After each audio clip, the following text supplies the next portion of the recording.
Good afternoon, Red Raider fans, and welcome to the campus of Northwestern College at DeValois Stadium overlooking the beautiful Corver Field.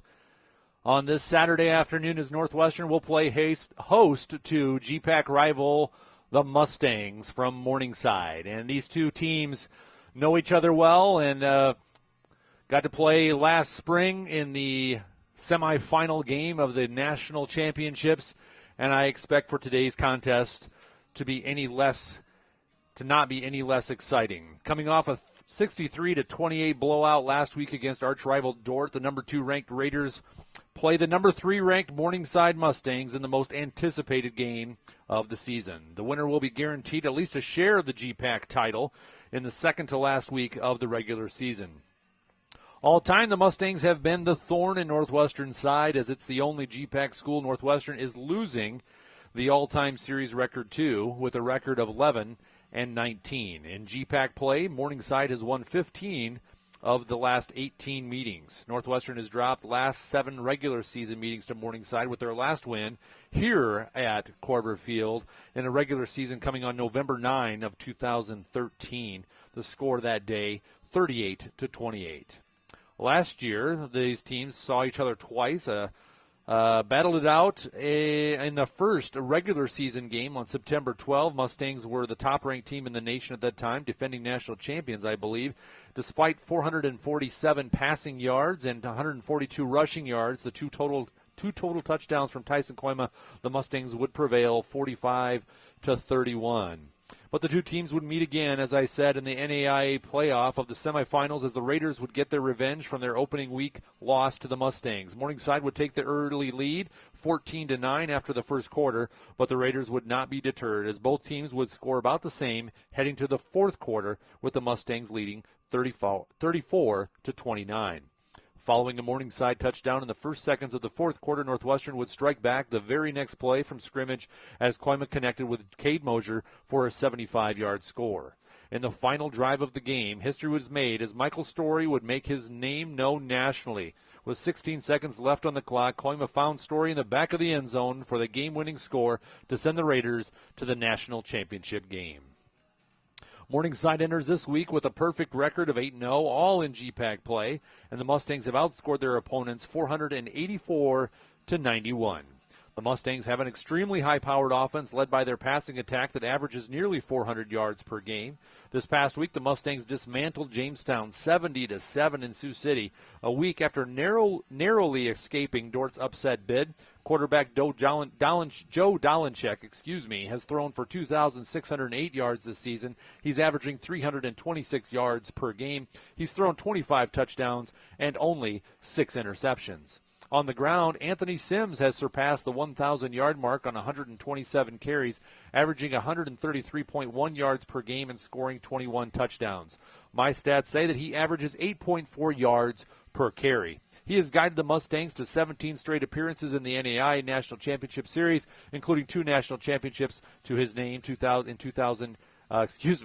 I jumped ahead there. There's also some Mustang wideouts have 500-plus yards receiving on the year. Dolinchek's favorite target has been senior Reed Jurgensmeyer, who has 53 receptions for 796 yards and a team-leading 8 touchdowns. Sophomore Zach Norton has 31 receptions for 644 yards and 3 touchdowns. And here we go with Coach Steve Ryan is in his 20th year leading the Morningside Mustang football program, compiling a winning percentage of 83.2%. He has guided the Mustangs to 17 straight appearances in the NAIA National Championship Series, including 2 national championships to his name in 2018 and 2019. Ryan is also a 3-time NAIA American Football Coaches Association Coach of the Year. By the numbers, Morningside averages 60.5 points per game, putting them first in the nation with an average of 655.8 yards per game. On the ground, they average 257.9 yards per game and passing 397.9 yards per game, putting them 5th and 1st in the nation, respectively. Defensively, the Mustangs only allow 11.4 points per game and 253 yards. On the ground, they're able to stop opponents to 67.5 yards per game, but allowing 185.5 yards in the air. Meanwhile, the number 2 ranked Northwestern Red Raiders are 9-0 on the season, 8-0 in the GPAC. Head coach Matt McCarty is in his 6th season at the head of the team. By the numbers here, Northwestern averages 49.7 points per game, putting them 3rd nationally with 479.4 yards per game, 162 of those on the ground, 317.6 yards in the air. Defensively, the Raiders are able to hold opponents to 12.2 points per game, just 220.9 total yards by those opponents, 77.9s on the ground, 143 in the air. Just over 21 minutes before kickoff this afternoon. We'll take about a 10-minute break here and announce the starters for the afternoon, give a little bit of pregame preview, and then we'll have kickoff promptly at 1 o'clock. You're listening to Red Raider Football on the web.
Welcome back here to the campus of Northwestern College as we wait just over 15 minutes before kickoff between these GPAC rivals, Northwestern College Red Raiders and the Morningside Mustangs. We'll start here with the starters for Mustangs on offense. At quarterback is number 12, Joey Dolenchek, a 6'1", 210-pound senior. He's 165 for 235 passing with just 6 interceptions, 2,608 yards, averaging 326 yards per game. At running back is number 27, Anthony Sims, a 5'11", 200-pound senior. He has 127 carries on the season for 1,065 yards and 21 touchdowns. He's averaging 8.4 yards per carry and 133 yards per game. At tight end is number 35, Sione Tuifua, a 6'4", 240-pound senior. At left tackle is number 67, Jason Halbeck, a 6'6", 265-pound senior. At left guard, number 55, Tyler Anderson, a 6'4", 280-pound senior. At center is number 66, Mason Williams, a 6'2", 260-pound junior. At right guard, number 56, Colby Rose, a 6'1", 250-pound junior. And at right tackle, number 60, Hunter Behrens, a 6'2", 290-pound senior. At halfback is number 31, Jake Taut, a 6'4", 230-pound senior. Some wide receivers include number 1, Austin Johnson, a 6'1", 190-pound senior, and number 81, Reed Jurgensmeyer, a 6'3", 215-pound senior, the leading receiver for the Mustangs, with 51 receptions on the season for 8 touchdowns and averaging 99.5 yards per game. Defensively for the Mustangs, at defensive end is number 17, Weston Schultz, a 6'3", 245-pound senior. At defensive line is number 41, Carter Anderson, a 6'1", 260-pound senior.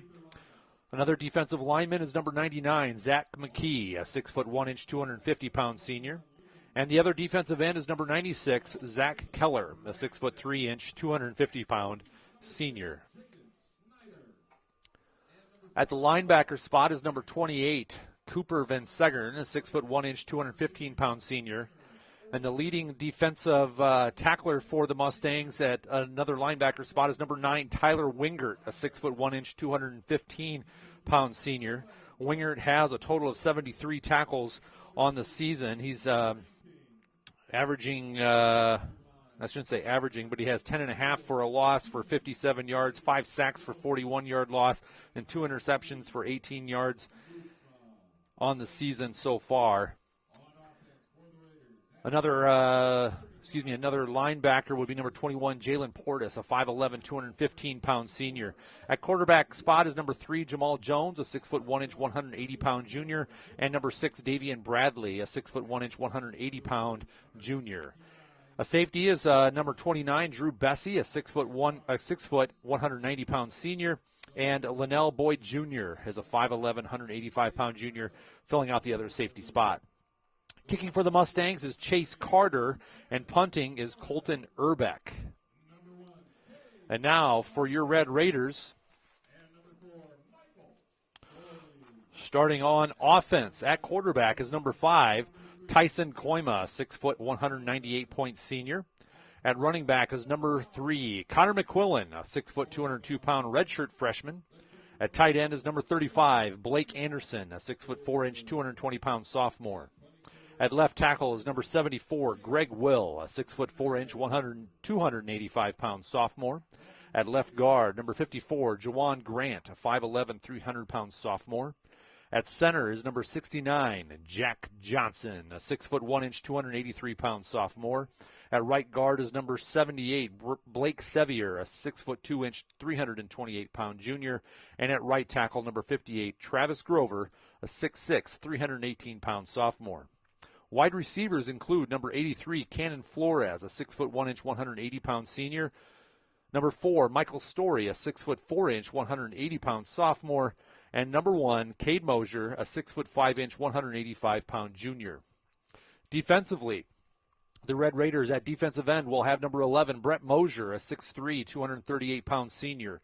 On the other defensive end is number 30, Jessen Ranking, a 6'3", 232-pound sophomore. At defensive lineman is number 94, Tyler Jones, or TJ Jones, a 6'4", 299-pound junior. And Peyton Newsma, number 93, a 6'3", 288-pound sophomore. Linebackers include number 51, Tanner Olson, a 6'1", 216-pound junior. Number 38, Ben Kingery, a 5'11", 229-pound redshirt freshman. And number 43, Parker Fryer, a 6'3", 217-pound redshirt freshman. Cornerbacks include number 21, Liam Stubby, a 5'11", 192-pound senior, and number 12, Jalen Gramstad, a 6', 193-pound redshirt freshman. Strong safety is number 6, Jaden Snyder, a 6'2", 205-pound junior, and free safety is number 5, Noah Van Hoff, a 6'2", 200-pound junior. Kicking for the Red Raiders will be number 9, Eli Stater, and punting will be that strong safety, number 6, Jaden Snyder. And that is your starting lineup this afternoon. Lineup, starters on offense and defense for the Red Raiders and the Mustangs.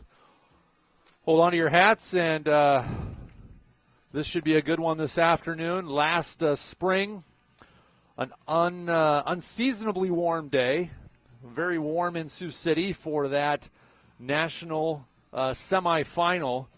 And as I was talking about earlier in the preview, the Mustangs led the entire game until late in the fourth quarter when Northwestern made a great fourth down stand and then went the length of the field and finally had Michael Story in the back of the end zone to put the Red Raiders on top for good. And that was the end of the story. And the Red Raiders then advanced to the national championship game in Louisiana. Well, welcome up here to the booth, head baseball coach for the Red Raiders, Brian Weedy, has been at the side here all season long. This is our 4th home game this season. Hope that we get a couple of numerous playoff games that we can spend Saturday afternoons together here watching Red Raider football. I think we'll know more after today, Dean. Yeah, I think we'll have a little better idea of what the future holds. This being the second to last of the regular season games, Northwestern will find themselves in Sioux City again next week as they'll take on the Chargers of Briar Cliff. But today's game really is kind of up for grabs for the GPAC title. Win today would guarantee at least a share of it, but quite likely both Morningside and Northwestern will be victorious in their last games of the season next week as well, as I think neither one of them are playing teams that have great records within the GPAC. Also this afternoon, Midland is at Hastings out in Nebraska. Both Midland being 4-4 in the GPAC. Hastings just 2-6 in the GPAC. Jamestown is going to Madison, South Dakota, to play the Tigers of Dakota Wesleyan. Jamestown with a 2-6 record. Dakota Wesleyan 3-5. Doane with a 5-4 record is at Concordia this afternoon, who is 5-3 in the GPAC. Probably the next best game here in the GPAC this afternoon. While Briar Cliff is at Dordt, and Dordt came here to Orange City last week, losing to the Red Raiders. Final score 63-28. And this is just a great football environment here this afternoon. Probably anticipated by many, but the stands are full from south to north, and a long line at the bathrooms, which is probably a good indication that people have been here for a while and have had a good time anticipating this great football game this afternoon. Yeah, I'm really looking forward to seeing how this plays out. Couldn't ask for better weather in the beginning of November. Nice sun, a sweatshirt will keep you warm, and it's going to be a great day. And I know that all the players on the field for both sides, both Northwestern and Morningside, are excited, and it's going to be some really high-quality football. And Morningside brings a great crowd this afternoon as well. Even last week with Dordt just being 20 miles away, not even 20 miles, 20-minute drive away, didn't fill the stands as much as what Morningside is today. They as you can see on the screen, maybe you will see on the screen from time to time, their stands are full with people standing along the fence outside the 25-yard line. So a great showing here by both teams this afternoon, and a lot of other things going on for Northwestern Athletics this afternoon. Of course, the GPAC cross country finals were this afternoon out at Landsmere Golf Club here in Orange City, and it appeared as if great showing there Don't have the results for that so much, but I know that Northwestern had a couple of all-conference runners, at least for the women. Wasn't able to stick around long enough to watch the men. But good luck to all those runners today, and as they advance on to the National Cross Country Championships. Basketball, I think, is not playing this weekend, but we're going to take a quick break here for the national anthem, then we'll be right back with some more game preview.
Thanks to the Red Raider Athletic Band under the direction of Steve Connell for playing the national anthem once again this Saturday. Raider fans, you can help support Red Raider Athletics by joining the Raider Athletics Association. It's the team behind the team that supports our 530 student athletes. Go to nwciowa.edu/join-RAA to join today, or you can stop in at the athletics office and pick up a form.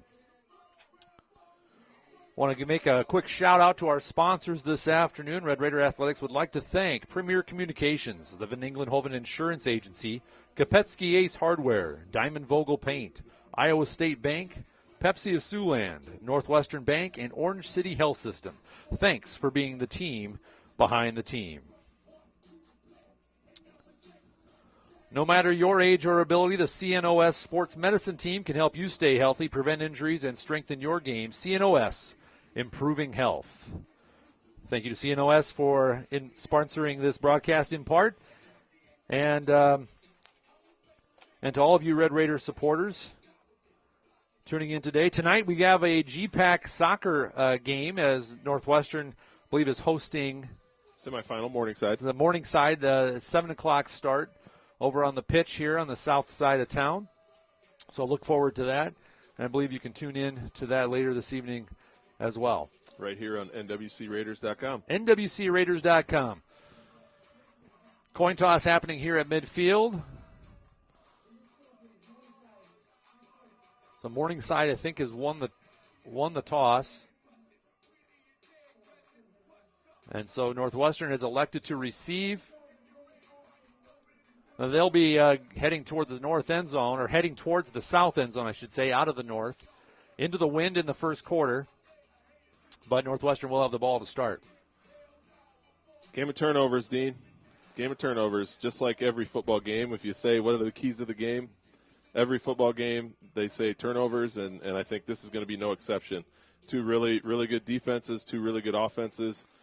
Who's going to end up with a short field somehow, either with a shank punt or a turnover, and I think that's going to be the key to the game. Obviously, last week Northwestern was great on offense, had the ball 9 times and scored 9 touchdowns. That happens again. Feel pretty good about it. Yeah, I think about last year, or at least the last time that Morningside and Northwestern faced each other down in Sioux City in that semifinal game. Northwestern probably did not make the adjustments that they needed to make against Morningside's running game, and Sims really just had a day. Morningside was continuing to go for it on fourth down because they knew that they could get at least 4 out of Sims, if not 8 to 10. Northwestern probably needs to be ready to make some of those adjustments here against Morningside's running attack with Sims, who already has over 1,000 yards on the season as he surpassed that last week against Jamestown and their throttling of the Jimmies. I think that score was like 70-7. Yep, that's right. Northwestern needs to make that. I think that defensive adjustment, and of course Jurgensmeyer is a huge threat there. He's not the most explosive of receivers, but he does find a way just to make him is a big body with big hands and long arms, and he makes himself open. And Dolenchek just does a great job putting the ball right on the money. Well, just like every year, this Morningside offense is towards the top of the country this year. They lead the country in scoring, and the defense for the Red Raiders is going to have their hands full. That's for sure. Yeah, but we'll get the offense on the field here first, and knowing how well Wingert is at a linebacker, scraping to that ball and getting to it, we'll see if Northwestern can put together a passing game to put some points on the board. And here's a really low kick from Morningside to get things started, and somehow snakes his way through all of the returners through the end zone for a touchback. So no time off the clock yet, and we will start at the 25-yard line. Tyson Coyma's back under center again, starting his second game. Looking forward to watching him compete. Man, he's been fun to watch the last 5 years now. Yeah, so Koima will set up in the shotgun with twin receivers to his left side, Story and a wingback out to the right. Looking to pass right away across the middle. He finds Johnson out of the tight end spot. Anderson. Blake Anderson with the catch on a 6-yard gain up to the 31. This Morningside front has been really, really good, so not surprised to see Northwestern go to the air right away. I know that Coach Kirch on the defensive side has really been or Coach Davis on the offensive side has really been nervous about their front, and the running game's going to be tough today. Middle linebacker there, number 9, Tyler Wingert, is keep his eyes on him. He's all over the place, and he's going to make a lot of tackles and make Northwestern need to make some offensive adjustments. And here's the give to McQuillan. As you said, deep penetration by the Mustangs for a 6-yard loss back to the original line of scrimmage at the 25-yard line. Yeah, they're allowing 67 yards a game on the ground, and that's just going to make it tough all day for the Red Raiders on the ground. So that brings up 3rd and 10 now at the 25. Koima McQuillan in the backfield, twin receivers to the right side. Mosier split out at the top of your screen, out at the numbers. Play action, Koima looking to pass, looking left across the middle, finds Mosier at the 40. That's a 15-yard gain as he's tackled right away by number 26, Ben Schelsvig. And that's a first down for the Red Raiders, as Mosier just made his way up the field past the sticks and made a drag route across the middle. Koima put it right on the money. Yeah, that wasn't Koima's first option. He kind of looked through his reads, and one of the later developing routes was Mosier, and he was wide open there in the middle of the field. Story Mosier now out to the right side. Flores split out to the left. Anderson will join him as the wing.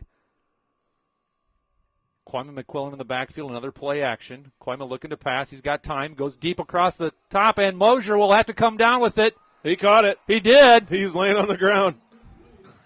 Tipped it up to himself. Morningside had an opportunity to intercept, but did not, and Mosier somehow comes down with it at the 27-yard line. Yeah, it was more that the ball just fell into his hands. When he went up to catch it initially, like you said, he tipped it.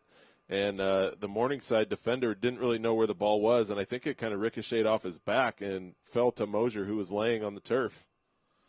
So fortunate catch there by Mosier, his second of the day, and it brings up 1st and 10 at the Morningside 27-yard line. Play action again, out to the outside, and overthrows Story to the Northwestern sideline. But Story open there. And that's the first incompleted pass I've seen from Koima in 2 weeks. Yeah.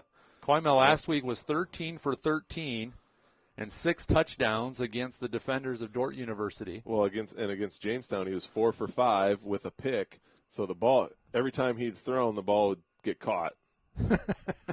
Maybe not by Northwestern every time, but one caught by unfortunately by somebody else. But right, that was his first incomplete pass here in 3 weeks. Here's a give to McQuillan, and he will dive ahead, avoids a couple of tackles for about a 5-yard gain to the 22. Yeah, that was nice. He's coming off the field. Looks like he maybe got a helmet in the elbow, but just a nice job of being shifty and picking up 5 yards. Makes this a lot more manageable for the offense. So 3rd and 5. Logan Meyer will come into the lineup at that running back spot, and we've got Flores, Story, Mosier split out to the right side.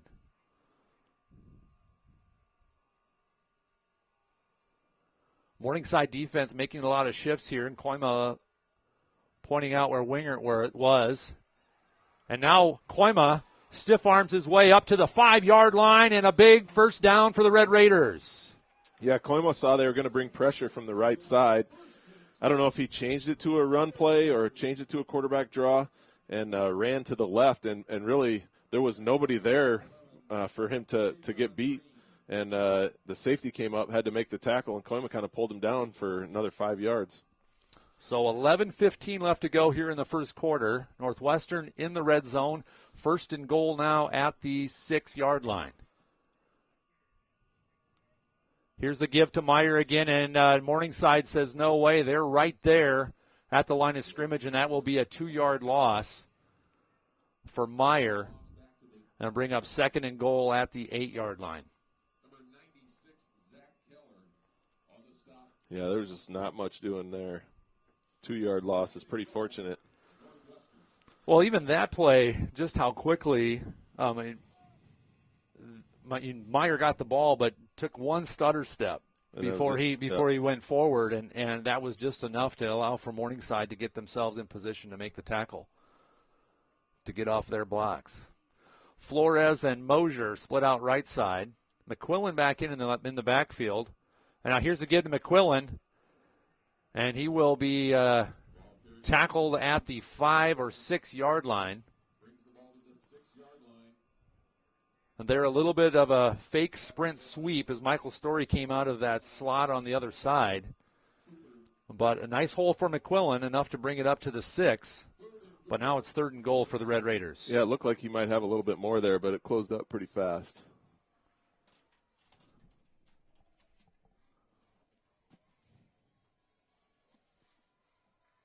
Let's see what we got drawn up here. Koima alone in the backfield. Twins left, trips to the right side. And he's going to go over the top to Mosier. He caught it.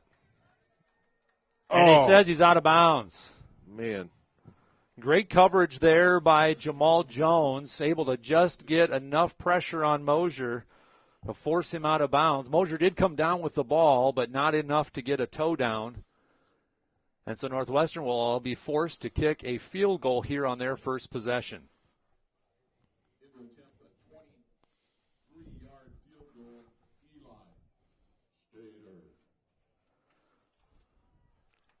Stater set up here to kick the field goal. It is up, and it looks good from our vantage point, and it is. So Eli Stater able to get Northwestern on the board to start today. And with 9.5 minutes left to go here in the first quarter, we'll take a quick break. Northwestern leading 3-0.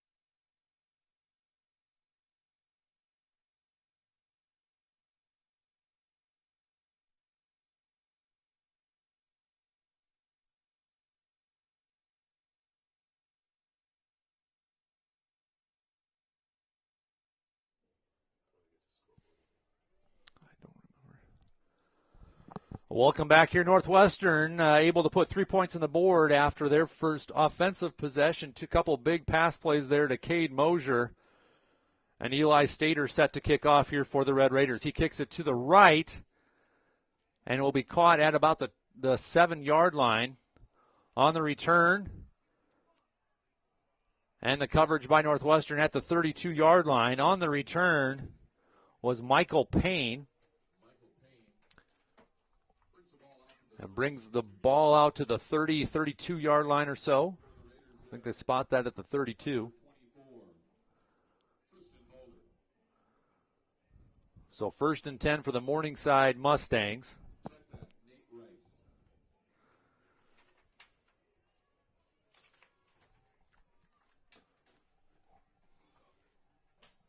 Here's the give to Sims, and he will take it ahead for about 5 yards to the 37-yard line. Jessen Ranking and I think Fryer in on the stop there. Now Dolenchek in the backfield by himself, trips to the left side, twins to the right, really spreading out the Northwestern D.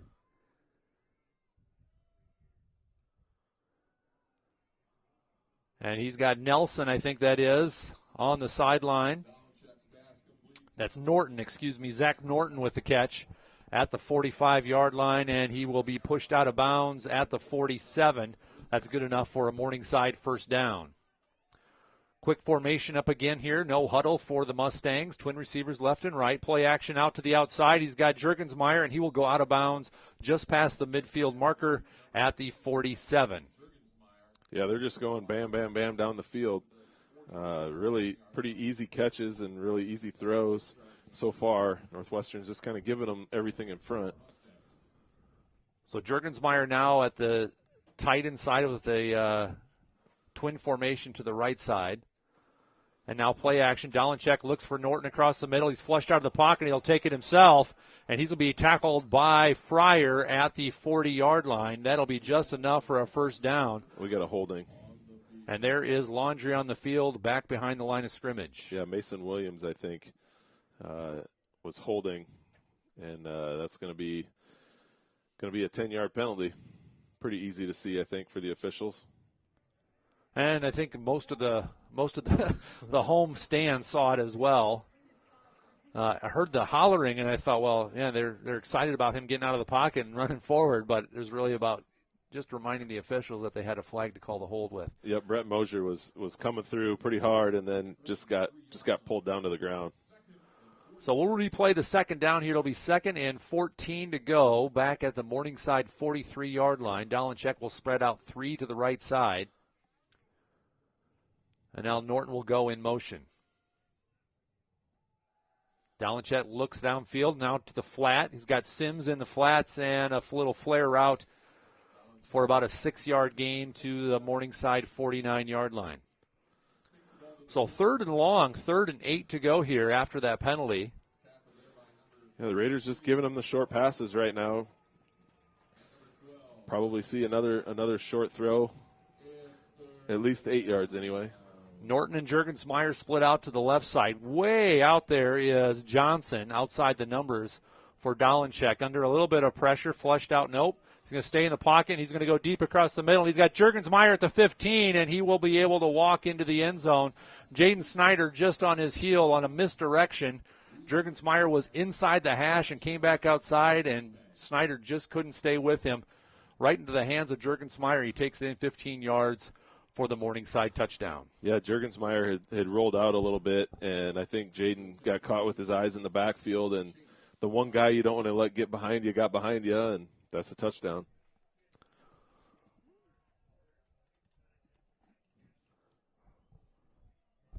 Extra point attempt here by Stevens.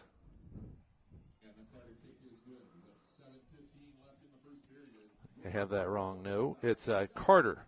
Carter is the kicker for Morningside, and the extra point is good. And so here, after a little over 7.5 minutes of play, Morningside makes quick work of 70 yards and puts 7 points on the board.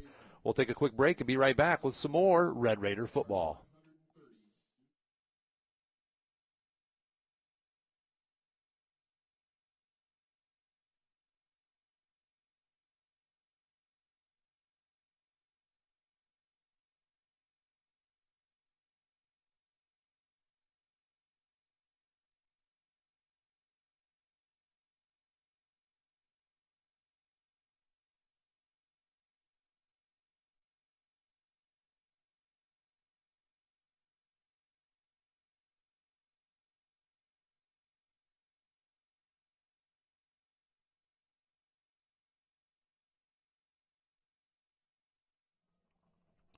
Welcome back here to Corver Field. And after both teams have had possession, Morningside leads 7-3 with 7:15 left to go here in the first quarter. Set to kick again is Carter for the Mustangs. Back to return is Telford and Scouten. And this one will go through the end zone for a touchback. So Northwestern will take over once again, 1st and 10 at their own 25. A little reminiscent of the last contest in which Morningside was able to score pretty quickly, just kind of chip away at Northwestern's defense down the field and then put some points on the board. And Northwestern's offense will be back out here shortly. And last year Northwestern was able to punch back with some pretty big plays, putting defense back out on the field fairly quickly. But this first offensive possession took about 7 minutes off the clock. Here's the dump off to Story as he comes across the middle. He'll make one miss and dive ahead for a 9-yard gain, just shy of the first down to the 34-yard line. Yeah, nice job by the offensive line of creating a pocket there for Koima, and Story going across the middle. Nice little 4-yard route turned into a 9-yard gain. So 2nd and 1 at the 34.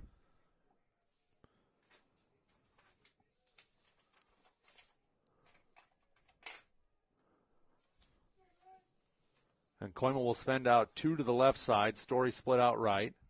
And he's got a lead blocker in McQuillan, and he will take it ahead and slide. Wingard on his back, and he'll get the first down. Northwestern faithful wanted a flag there, but I think the officials got it right there, keeping that one in their pocket. 1st and 10 at the 43. McQuillan with a great block there to seal the inside and give Koima the running space. Yeah. 1st and 10 at the 43. Yeah, they just wanted a late hit there on Koima, who was sliding, but I think you're right. It probably wasn't.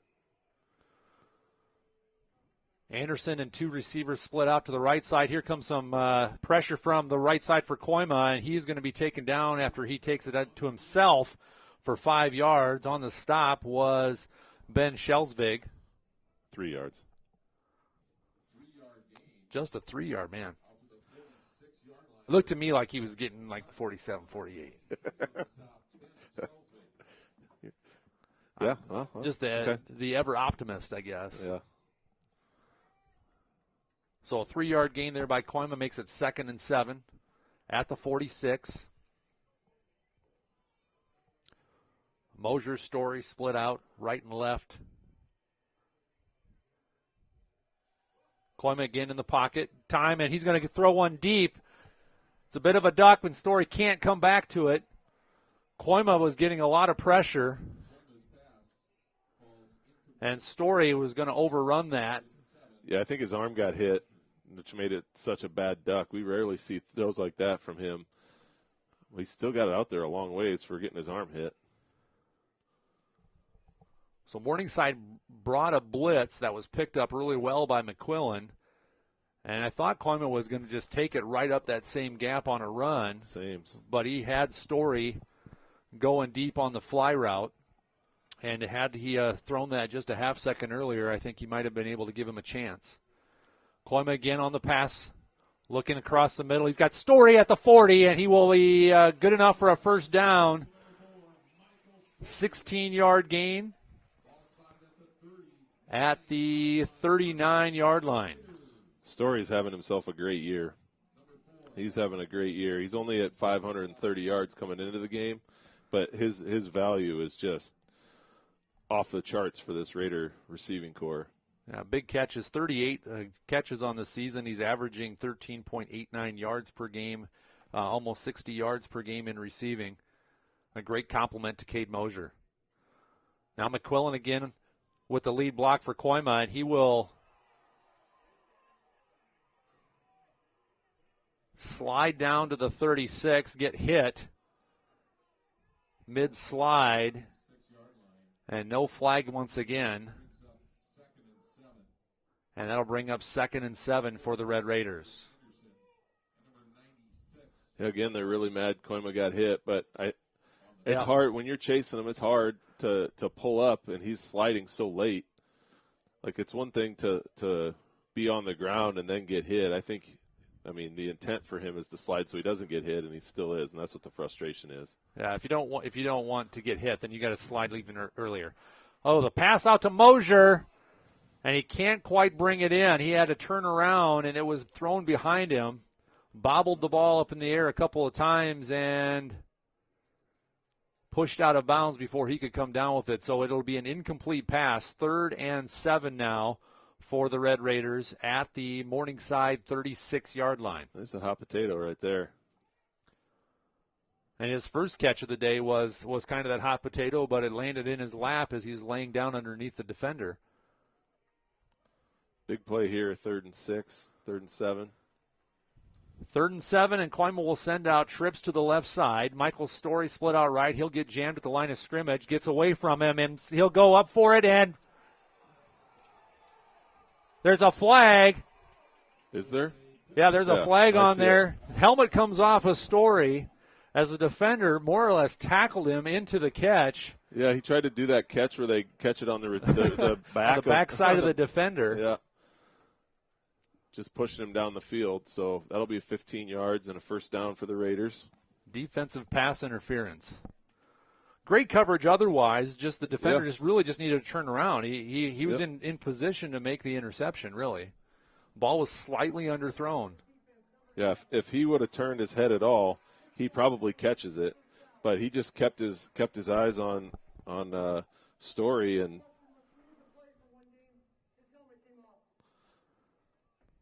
I mean, basically chest to chest with Story the whole time as he's trying to get back to the ball. And yeah, that's what's going to happen here. I think we're going to see a lot of that man-to-man press right on the line of scrimmage, really trying to slow down our fast receivers in Mosier and Story.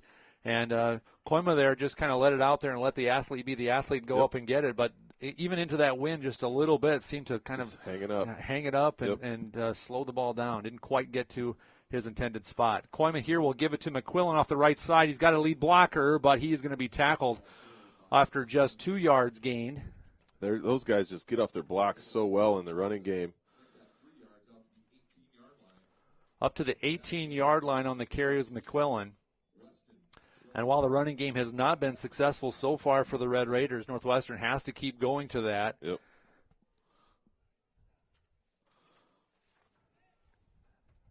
And try to create some balance and strategy that way. 2nd and 7 now.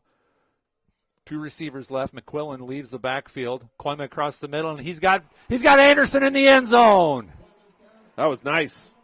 Great spot there for Anderson, right in the middle of the end zone, and Koima looked left and right to Anderson on the run for a 6-point touchdown for the Red Raiders. Well, you said it. He looked left and sold that he may throw it to the running back, and if that gets the safety back there to take one step that way, that opened it up for Anderson right in the middle of the field. Or even to take his eyes off of his off of the left side of the field for that defender, so that Anderson can move to that spot. Yep, it was money.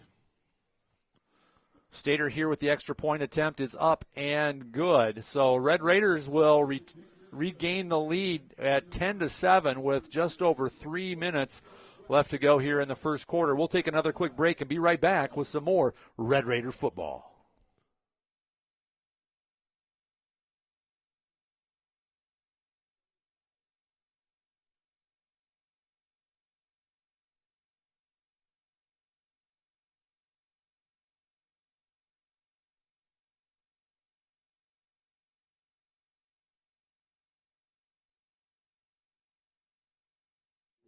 Anderson is a biology health professions major.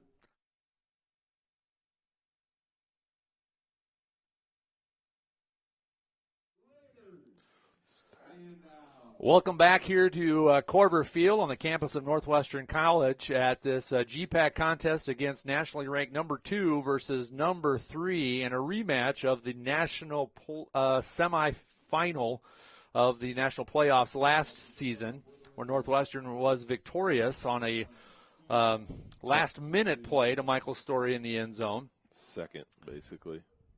Last second play. Was it last second? It was basically. I was like 40-some seconds left. It was in the last minute or so. I was at a baseball game, so right. You were not there. Here's the kickoff by Stater.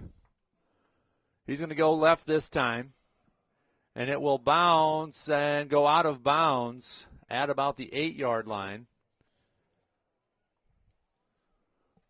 So a touchback with penalty.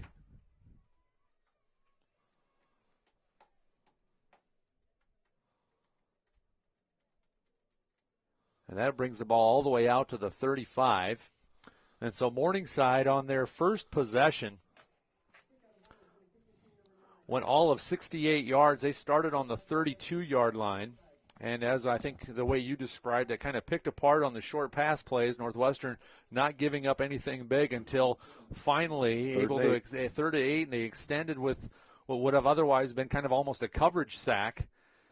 But Juergensmeyer got away from him, and Dolenchek found him on the pass completion. Play action again, looks for Sims. He's got Norton out on the Northwestern 50-yard line, and he's pushed out of bounds by Gramstad at the Northwestern 45. Parker Fryer was trying to drop back as fast as he could to get there.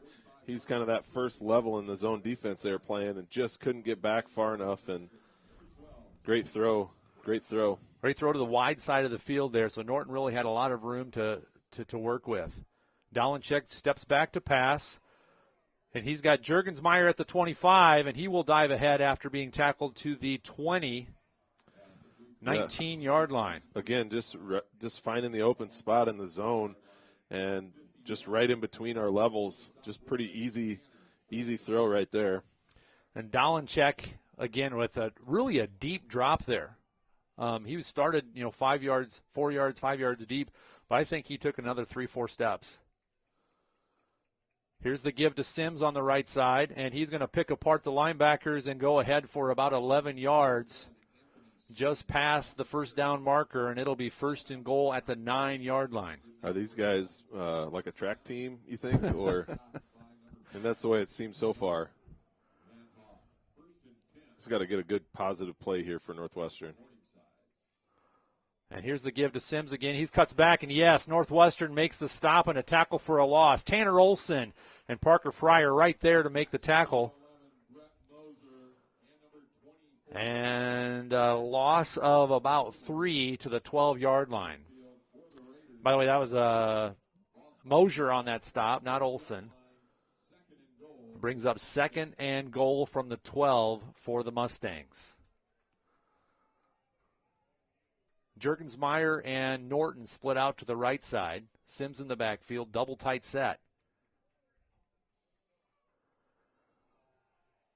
And across the middle finds Norton, and he will be tackled short of the goal line. Jaden Snyder comes up from the safety spot to make the tackle, but Norton will make the catch and be dragged down at the 2.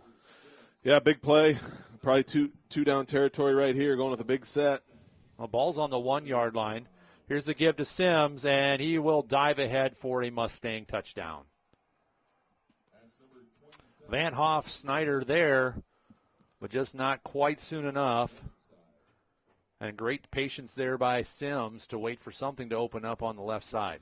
Yeah, the white hat, Chris Ehlers right there, really getting after number 60 from Morningside. I mean, Hunter Behrens, he was giving him the full, like a dad yelling at a kid. I don't know what happened there, but haven't seen that out of a white hat in a long time. Carter is set up to kick for the Mustangs. 1:11 left to go here in the first quarter.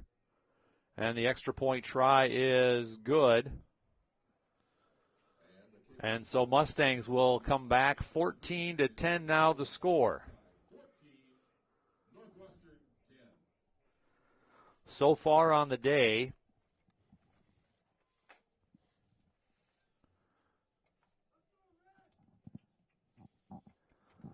Morningside with 6 first downs, Northwestern with 7.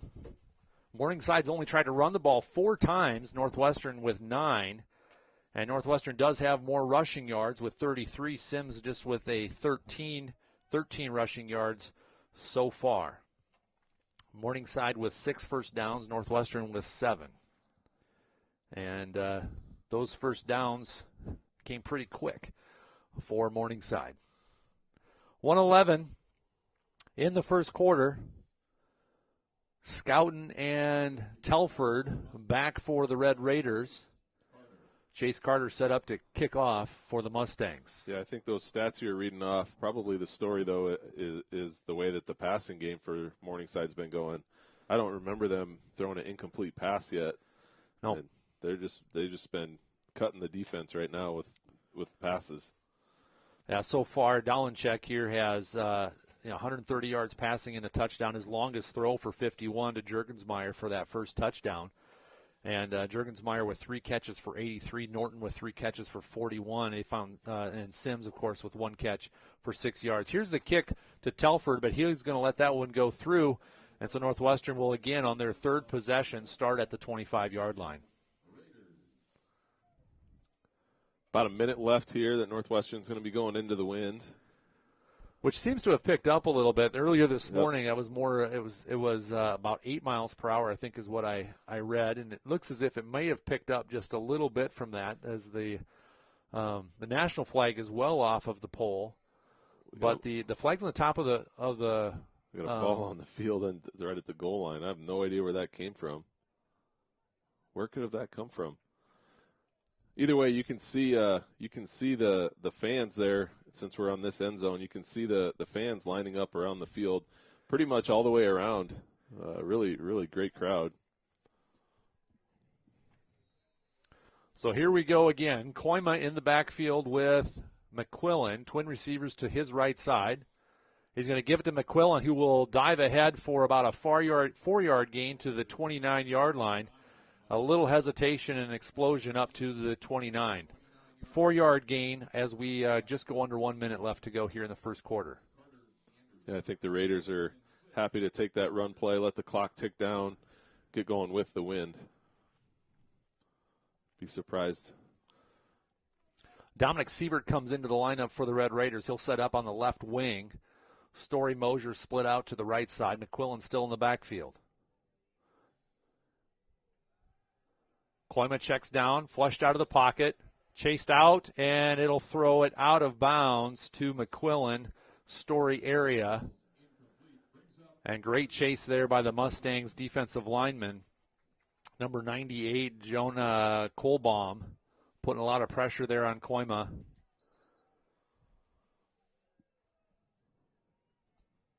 Yeah, Koima just couldn't get the corner to try to give himself a chance at something down the field and realize that he's just going backwards and threw it out of bounds. Don't make it a really, really bad negative. 3rd and 6 here at the 29. Twin receivers to the right side. Story split out wide left. And Northwestern's going to take a timeout.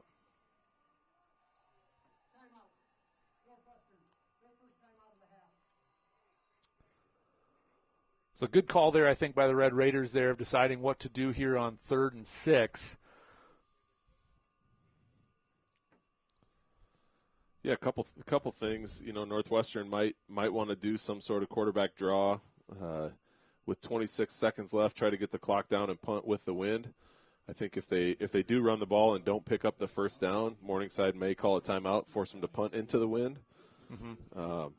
So if you're thinking that that's the case, then maybe you don't call a run and you try to find a way to complete it through the air. But it's pretty interesting little situation here with 3rd and 6, only 26 seconds left. That's the first timeout called this afternoon. Ryan still got 3 in his pocket for the first half, so at least giving themselves here a good chance to talk about it and make their best effort here on 3rd and 6.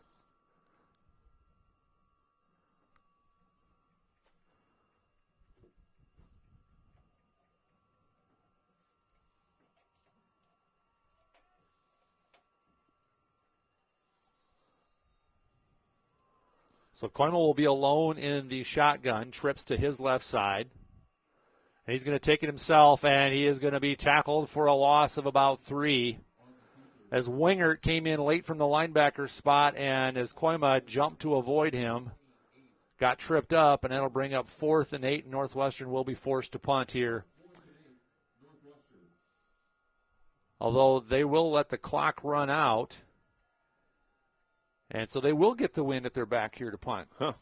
Yeah, I thought for sure that they would call timeout. All right. Well, that's the end of the first quarter. Morningside leading 14-10 over your Red Raiders. We'll take a quick break and be right back. You're watching Red Raider football on NWCRaiders.com.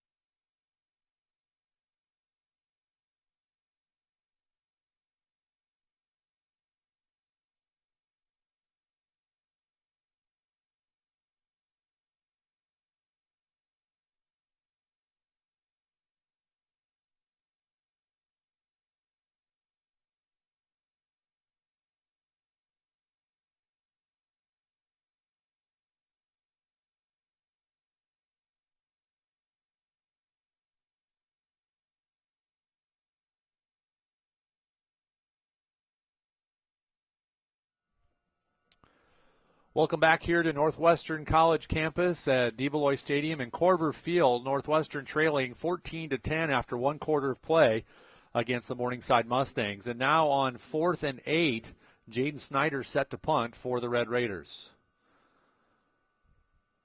And this one will not go too far down the field. It will be right at the Morningside 39-yard line. And all that talk about getting the wind at our back for a punt, and Jaden not able to deliver on that one. And he has the capacity to put a lot of foot on the ball, but not this time. Yeah, he's as talented a punter as we've had in a while, but really didn't get the good spiral that you like to see on a good punt, kind of an end-over-end punt. Kind of off the side of his foot, I think, here. Yep. So Dolencheck will set up with trips to his left side. Norton split out to the right for him. Sims in the backfield, play action, quick pass to to Juergensmeyer on the stop route. And he will dive ahead. That's not Juergensmeyer. Instead, that is on the catch, Jake Tauti. And it's good enough for a first down at the to the Northwestern 46. Here's the give to Sims, but Mosier's right there. Strips the ball away from Sims, but they're saying he's down. Yep, that's what they're saying. So it's 2nd and 11. For 4 seconds, Mosier either thought he fumbled it or he's trying to act really act like he stripped it. Trips to the right side, twins to the left side. Dolencheck alone in the backfield.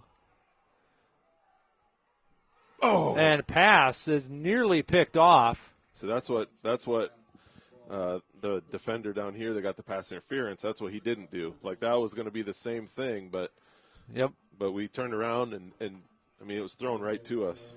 Well, my eyes were still in the backfield there because Corbin Gramstead had a great rush around the outside, and the offensive lineman there had him in a horse collar spot hold, and White Hat looking right at it, no flag. 3rd and 11.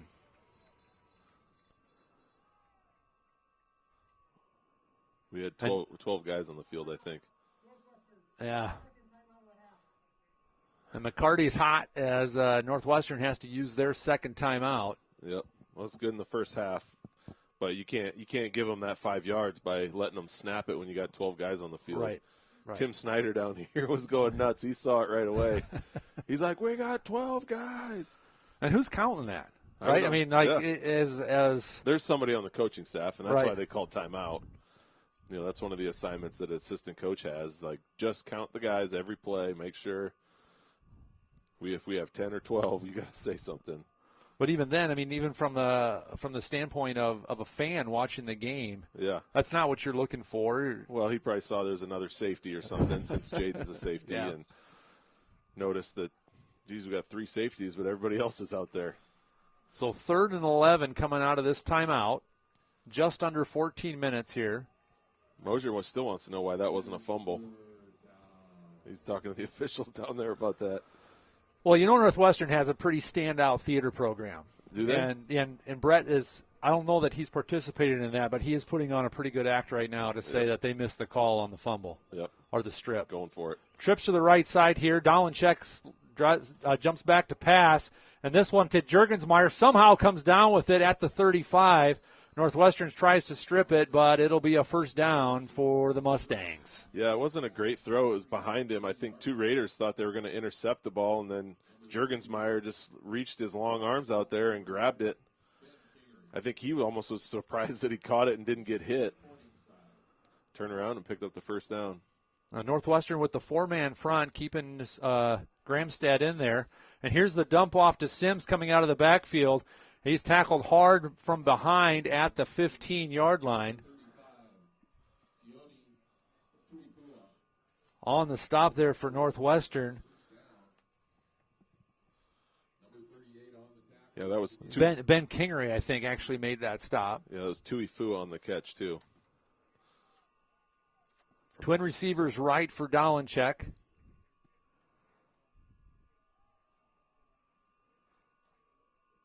And Sims will take it ahead for a couple yards.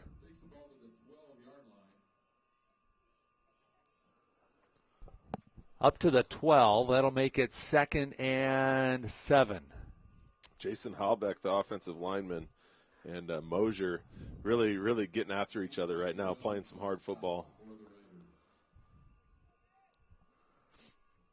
Dolanchek and Swigert split out left side. Here's the give to Sims.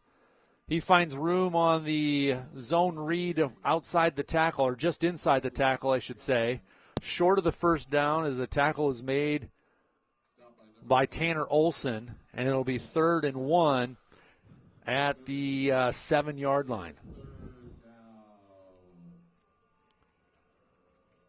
This has been the shortest field position that – no, I take that back. They did make it down to goal line stand last time, didn't they? Dolanchek step back to pass, and he finds Jurgensmeyer on the quick in route. Jaden Snyder rides him into the end zone, and Morningside now with a 10-point lead as they go up 20-10. Yeah, just got inside position there, and 6 yards from 6 yards away. That's a pretty easy throw for Dolanchek. A good job there by Jurgensmeyer to get that in there and knowing that you're going to get hit hard. The ball could easily come out, but right in the breadbasket there and just able to hold on. 12:02 left to go here in the first half. Carter's extra point is up and good. And so the score now 21-10. We'll take a quick break and be right back with some more Red Raider football.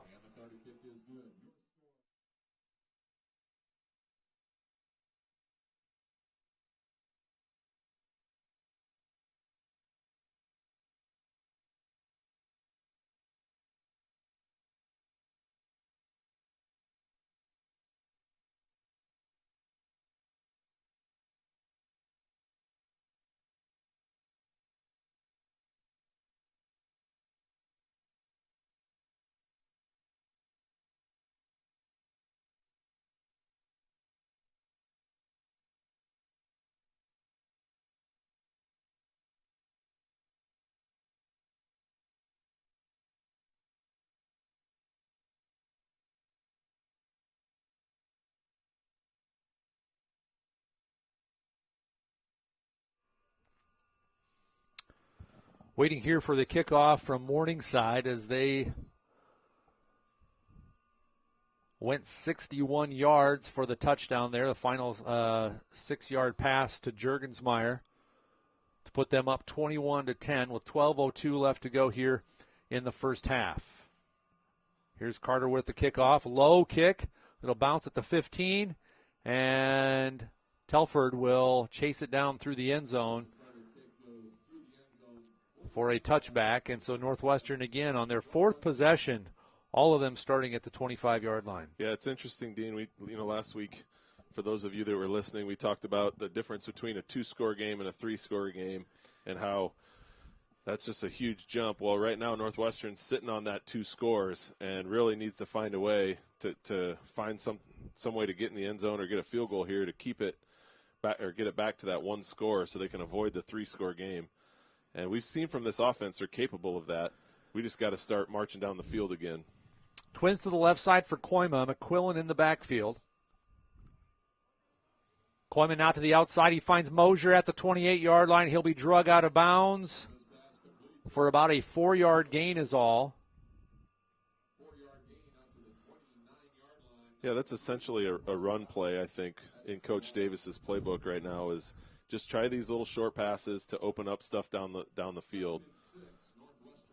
Well, yeah, it's completable, and it's less variables perhaps to think about with regards to a blitz or to filling gaps and that kind of thing, and know that you've got a one-on-one with one of the best receivers in the conference. And the run game's hard to come by right now. Yeah. Trips to the right side here for Koima. Drops back to pass. He's going to go deep over the top, and he will overlead Mosier on the Northwestern sideline. Again, great coverage there by Jamal Jones for Morningside. And Koima just throwing it a little bit too wide in the place where only Mosier could catch it, but just over his hands. And so that'll stop the clock, and it'll be 3rd and 6 to go. 11:14 left to go here.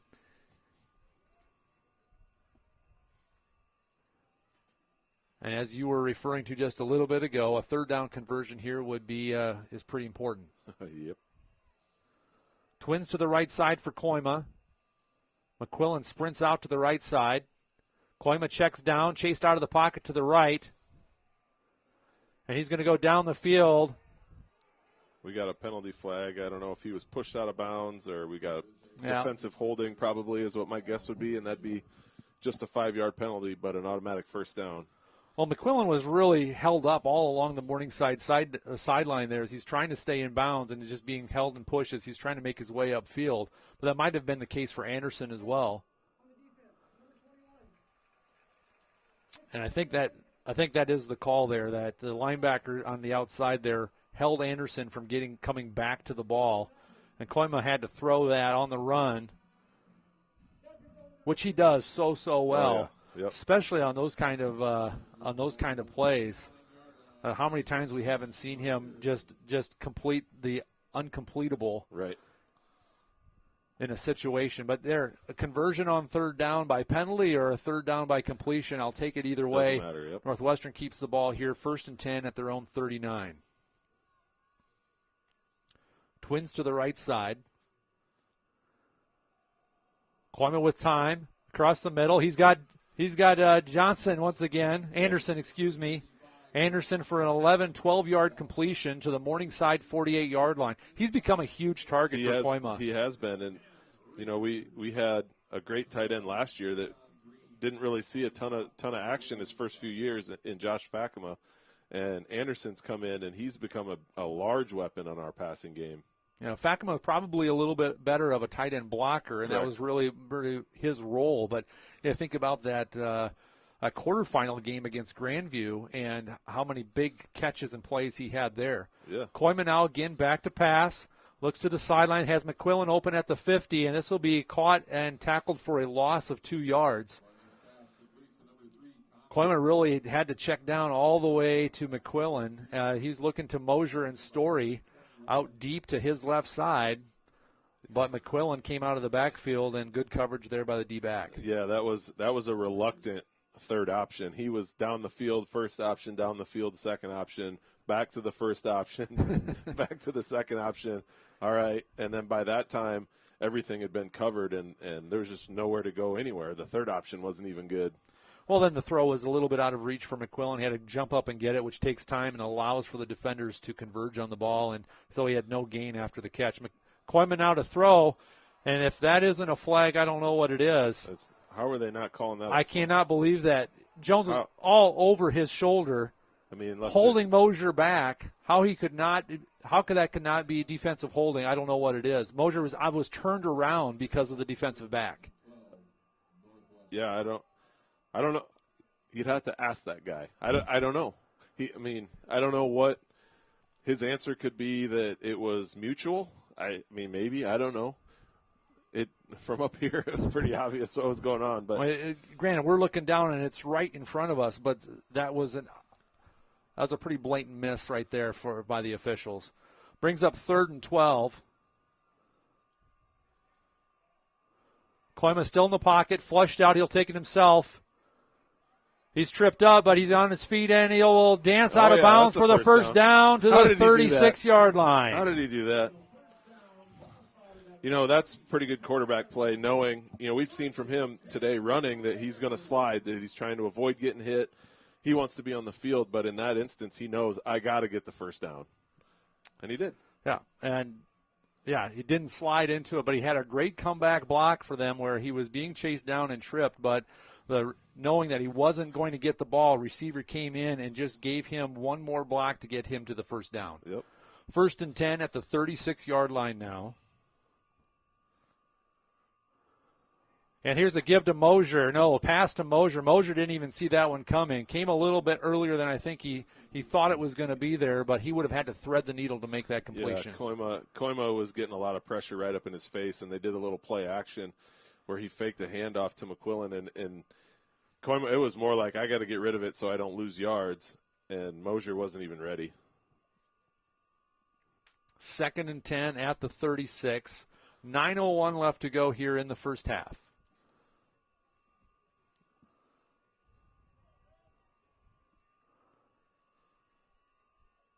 Trips to the right side. McQuillan, the running back, split out to the left side with a little bit of cushion.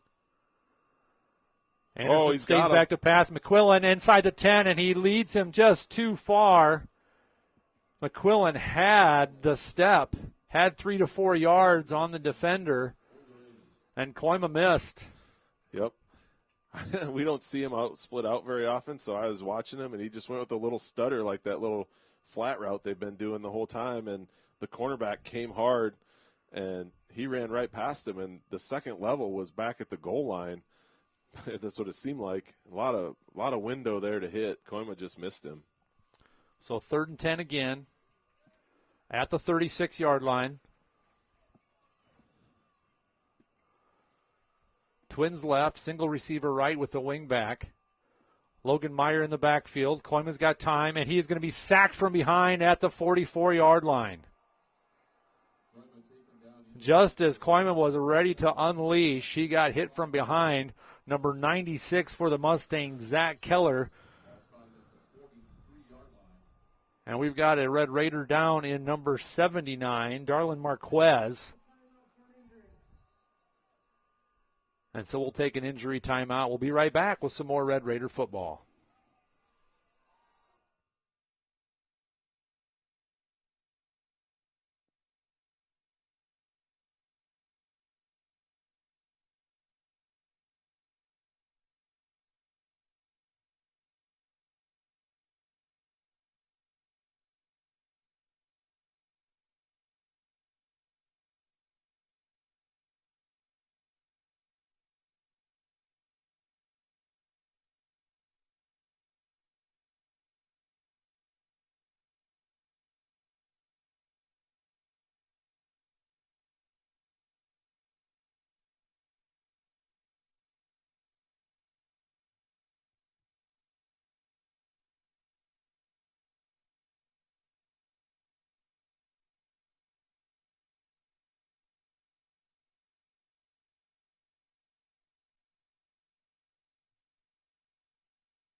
So after the injury timeout, Marquez able to make his way to the sideline on his own effort. 4th and 17 yards to go. And so Snyder back to punt once again for the Red Raiders. Back to return is Caleb Schwigert.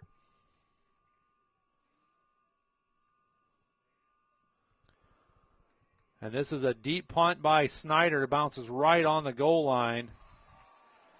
Did it bounce on the goal line? And it comes back. I don't know. This S guy says it's bounced in the end zone. Let's see what he's nodding his head at him. They're going to call it. They're going to. Yeah, they're going to keep it at the 1. Oh. From where we're at, it looked like it was like the toe was on the goal line. Is that good? But it's is that good? A little spin on the ball, maybe. I don't know. He got a 60-degree wedge. I mean, out we there, were going hit for spot. the inside the 10. I mean, I said 20 initially. Yeah, that's Great spot there by Snyder, but the big play here is dangerous. But Dolanchek's going to go under center and try to get a little bit more extra yards. And they're going to whistle it dead for a 1-yard gain. Fryer comes in hard, but just enough push there to give them Morningside just one more yard of room. Makes it 2nd and 9 at the 2-yard line. Yep, they got a yard. 2nd and 9, Morningside.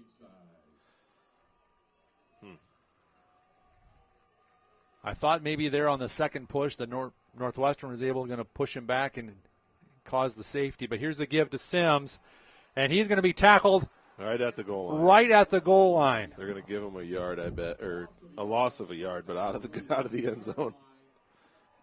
Not a safety.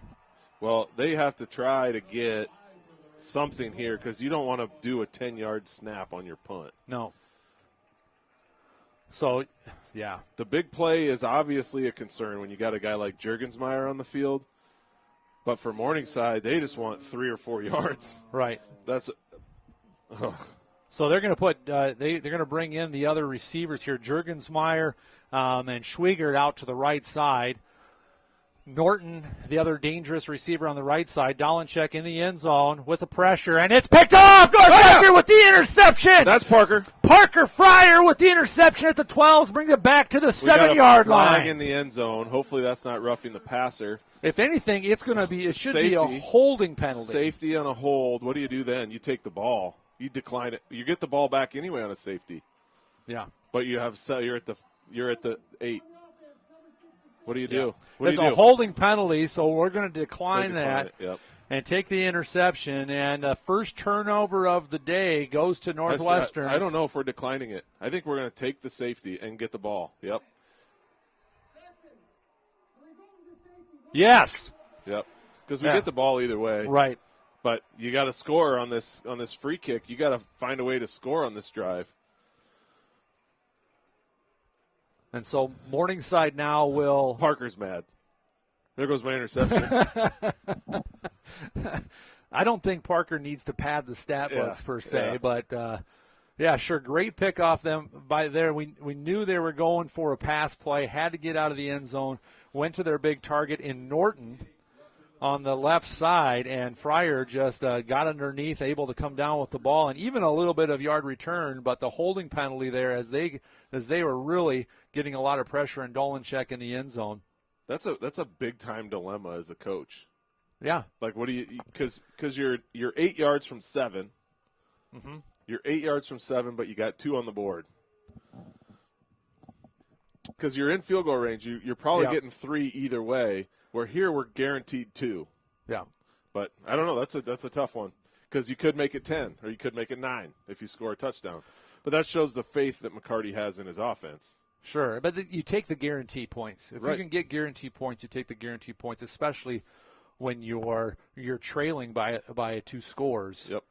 And now you're still trailing by 2 scores, but you're getting the ball back in presumably better field position than you've had to start any of the other offensive possessions. Yeah, we're probably going to get a return here by Telford, which has been a great thing for Northwestern, or by Scouten, which has been a great thing. And it doesn't essentially count as a turnover in the turnover battle, but that's what it is for Morningside because their possession ended in us taking the ball from them. So, yeah, punting then for Morningside is Colton Earlbeck. What are the odds he's done this year? Right, yeah. Has Morningside had a safety or allowed a safety all year that he's had to do a punt here It's from the probably a fair 20-yard catch. line? Nope. And Scouten will take it at the 40-yard line for about a 5-yard return up to the Northwestern 45. Great coverage there by Morningside, and the Red Raiders got the ball back. Yeah, that's a weird play. Just the free kick. It's like you could tell that the kicker just looked uncomfortable Yeah, but the timing is off. It's all that There's all no that kind snap. of stuff. I'm holding the ball. Yeah. And all that sequence all started with, really a sack to put Northwestern not in fourth down territory, but in the case that they had to punt. And Snyder, with his second punt of the day, really put a nice one on the ball and was able to put it down on the goal line. Here's the quarterback keeper out to the right side. McQuillan makes the block, but the linebackers backfill to give Koima for a loss of nothing. All right, they're going to spot that right at the line of scrimmage. I had a 2-3 yard loss. Yeah, I would have thought that too. Must have reached the ball out. I think Koima doesn't want to run the ball anymore, unless a play breaks down. Right. That was a design play action run and nowhere to go. Plus, I'm taking these hits. But with the Morningside rush defense, you have to count Koima as a running back. Yeah, you have to include him in your game plan. Trips to the left side for Koima. He's alone in the backfield. Dropping back to pass across the middle. He's got Anderson at the 47. He gets away from the tackles, and he'll take it ahead for a first down. Well, that was when he caught it, he just kind of started running towards Koima, and then the defenders fell at his back, and they turned around and picked up the first down. Yeah, I thought he was dead to rights right after the catch, but he just kind of let that pressure, that tackle force take him back to the line of scrimmage and able to get off the tackle. So 1st and 10 at the 41. Koima, McQuillan in the backfield. And Koima with some time, pump fakes, now goes across the middle to Anderson. Oh, baby! At the 20-yard line. That's why you take the safety. Holy cow, I didn't think he was going to catch it. Anderson wide open at the 20 on a late release there from the tight end spot. Catches it at the 20 and brings it into the house for a Red Raider touchdown, 21-18, and we're back to a one-score game.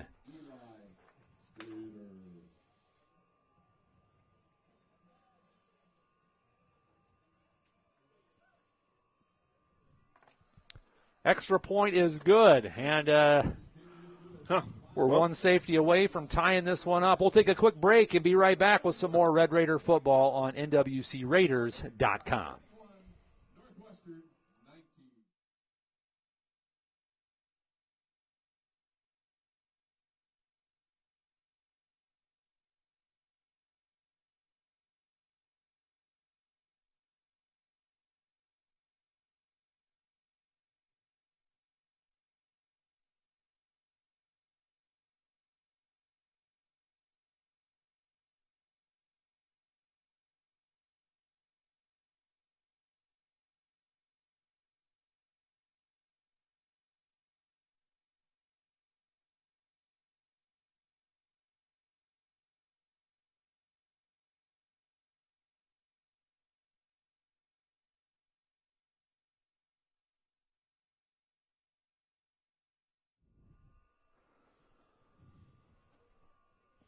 Well, a 9-point comeback, if you will, for the Red Raiders here in the first half, down by 11 points.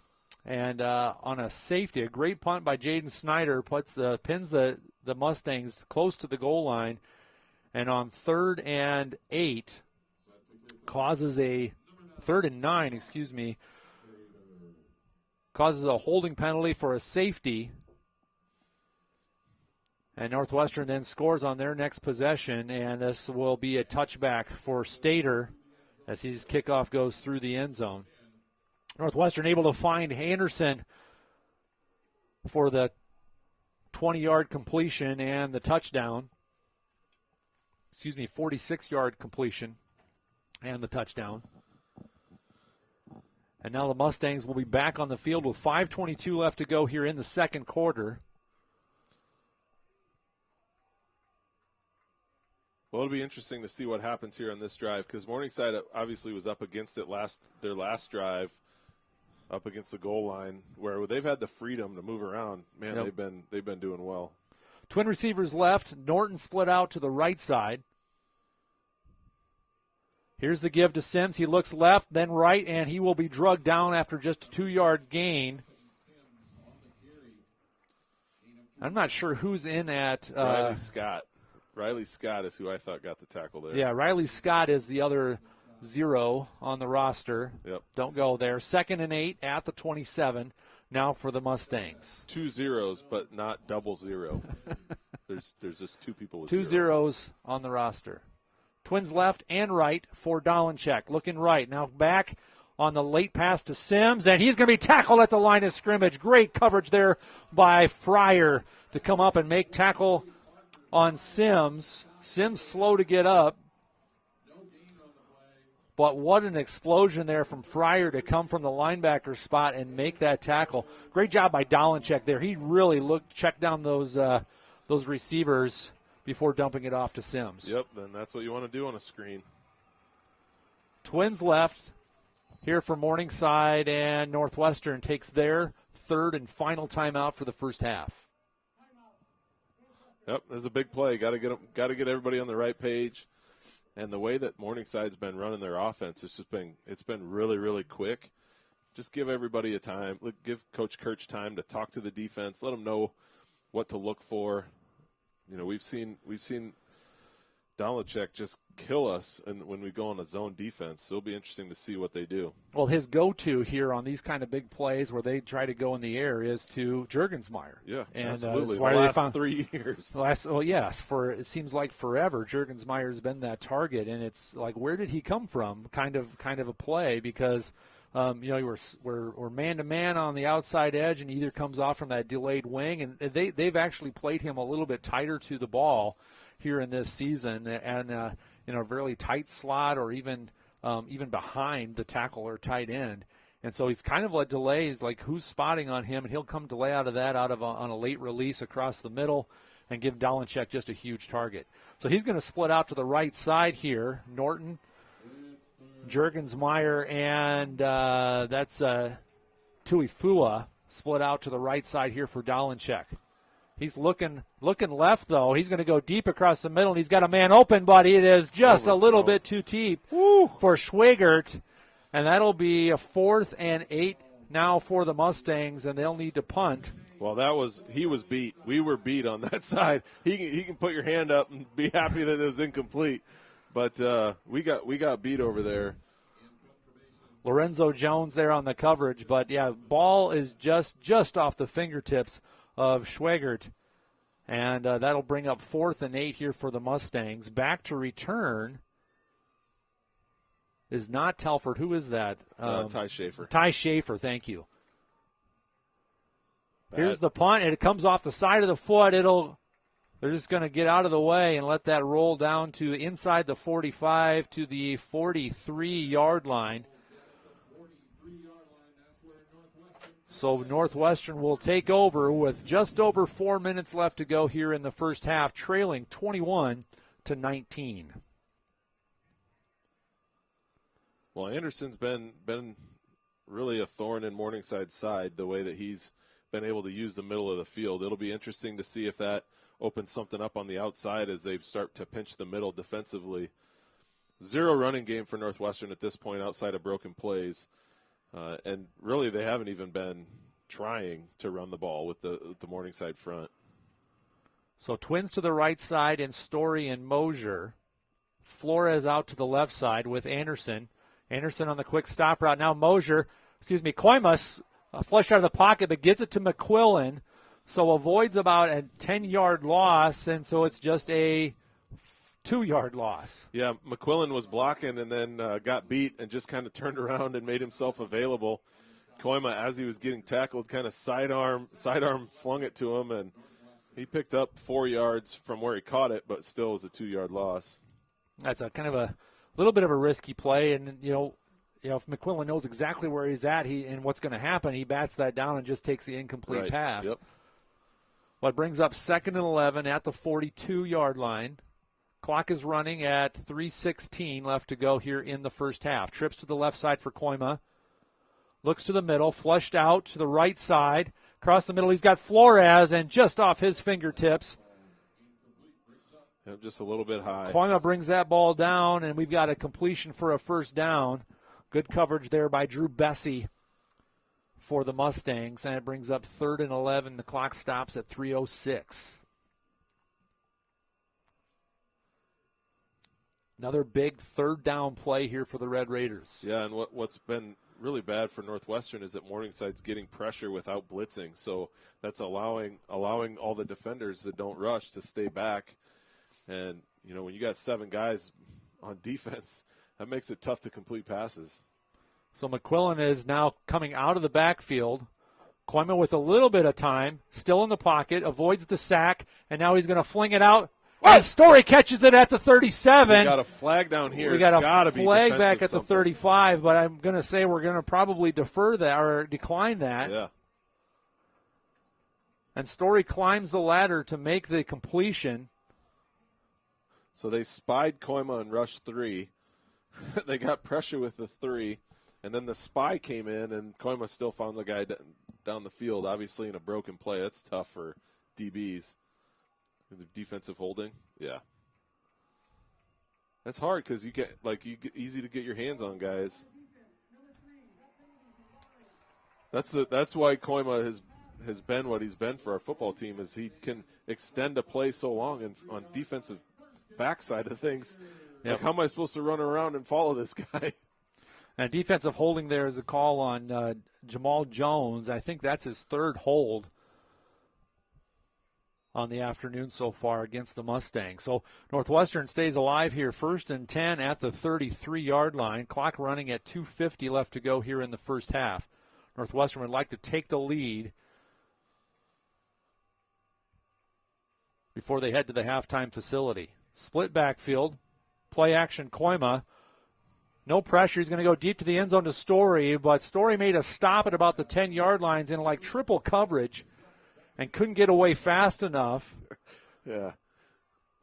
But that's where Koima had to throw it. Yes. Had to throw Yes. it deep. The only one that's going to get there is Story. Story's wondering, why am I stopped at the 10-yard line? I just wonder.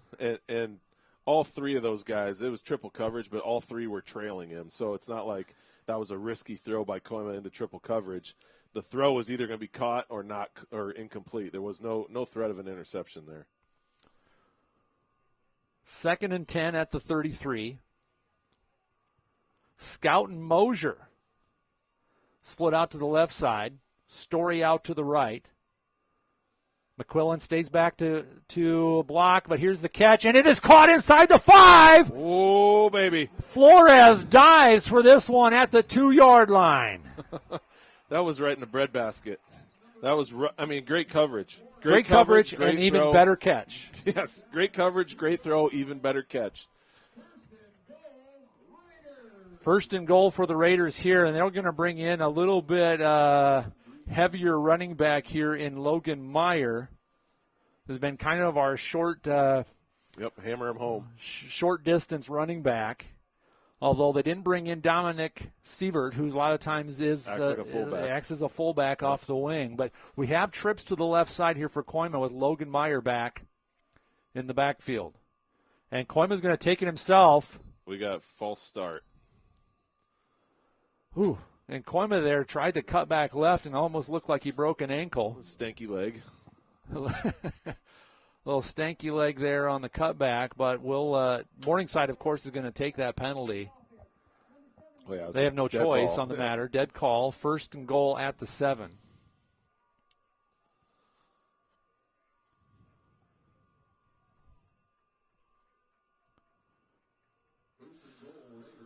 Just under 2 minutes, Dean. We just got to be safe with the ball. Don't try to push anything in. A field goal here isn't the worst, but obviously let's just find a way to pick up 7 yards.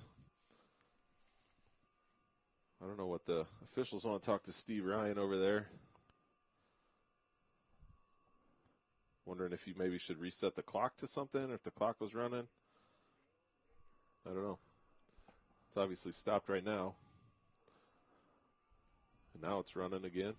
Now Ryan wants to keep as much time on the clock as he can.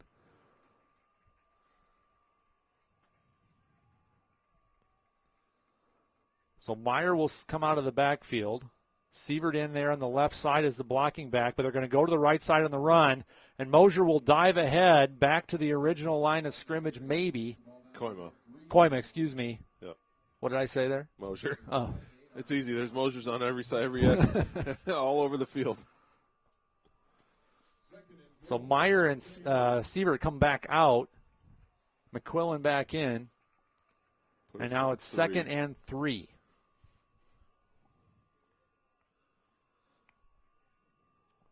Clock running at 1 minute left to go here in the first half. It'd be great to keep that thing running the way this offense for Morningside can score. Trips to the left side. Koima alone in the backfield. And he will make it into the end zone. Red Raiders put 6 on the board on a Koima keeper to the right side. Barely touched. And the score now 25-21 with 54 seconds left to go in the first half. Yep, and if you're doing math in your head, 2 gets you to 6, 1 gets you to 5. Really not much difference either way. At this point in the game with both teams in the 20s, I think you take the high percentage shot. Yep, you worry about all that later. So Stater in for the extra point. And this looks good. Through the uprights, Northwestern now 26-21 with 54 seconds left to go in the first half. We got a flag on the field. I don't know if it's roughing the kicker, holding. I don't know. Officials seem to want to talk to somebody about it. If they're saying an illegal block or what. Coach McCarty doesn't look happy, so it's going to probably be enforced on the kickoff. Calling a hook.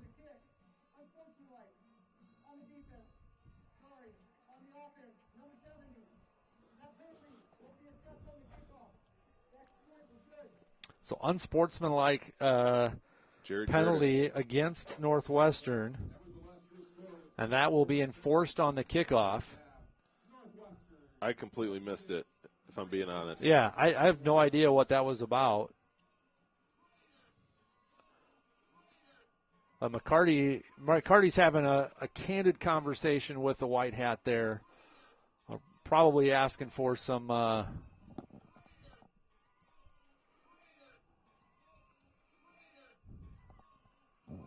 Are you hearing that?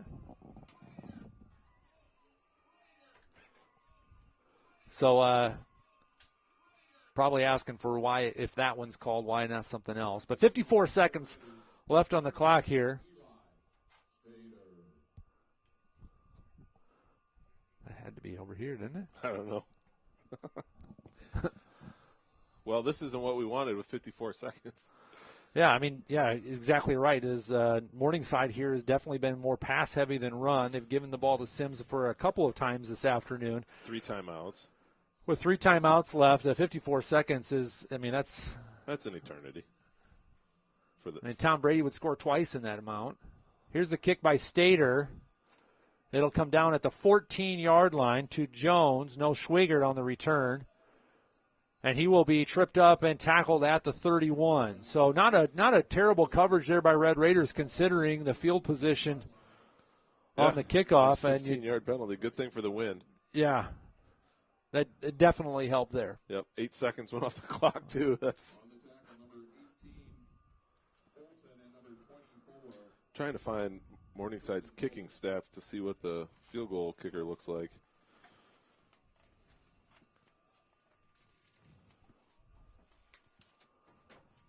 So Dallin checking in the shotgun, trips to the right side. Juergensmeyer crosses across the middle, but he's going to go to the left side, and he has Jones. No, Schwigert makes the catch, and Jones misses on the tackle, but he goes out of bounds. Gramstad knocks him out, steps out at the 41-yard line. Well, we'll stop worrying about that. We just got to find a way to get a stop here.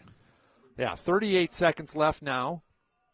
Dolenchek calls the play from behind the line of scrimmage, trips to the right side.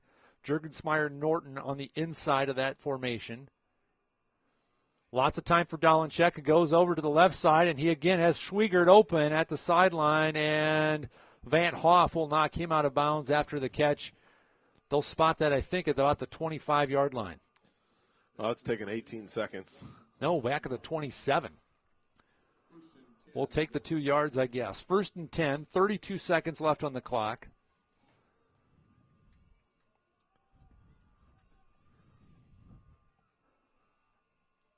And Morningside sends out 4 to the right side. Schwiegert, Tuifua, Juergensmeyer, and Norton. Now he's going to go deep to the left side. Sims comes out of the backfield, or maybe he was split out there originally. Yeah, he was out there originally, and that was a touchdown on a good throw. And so that will be incomplete, making it 2nd and 10 at the 27.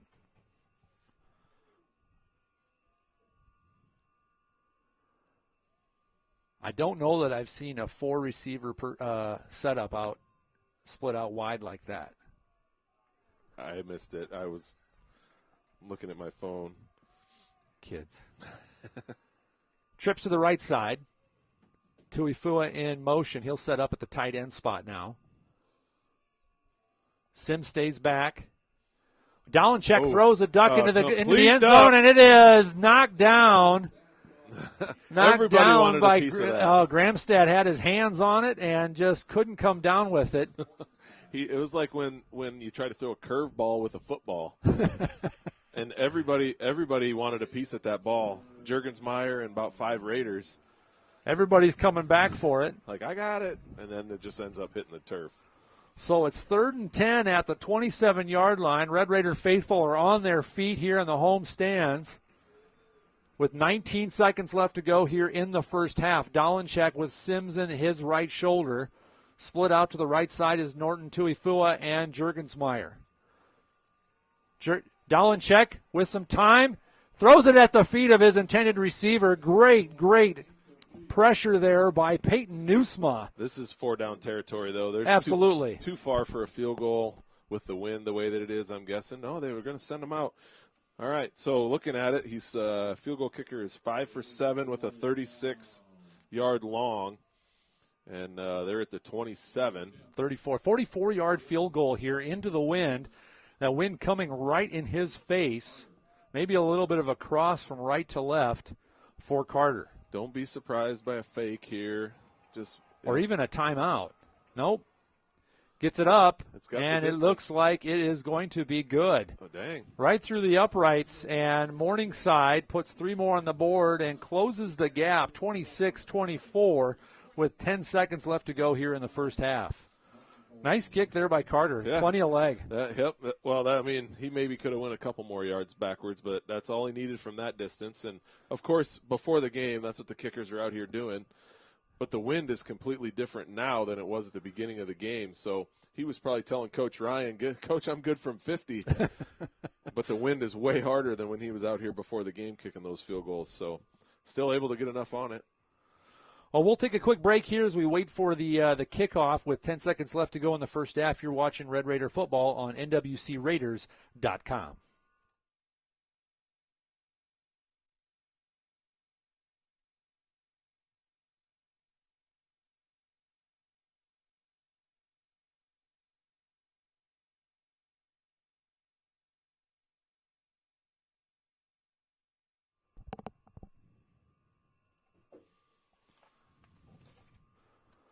Set to kick off here for the Mustangs.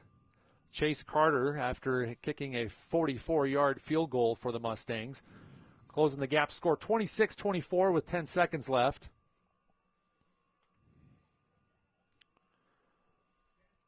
And here comes the kickoff, a low squib kick. Little bounce up here to Scouten, and he will take a knee. Not sure on that.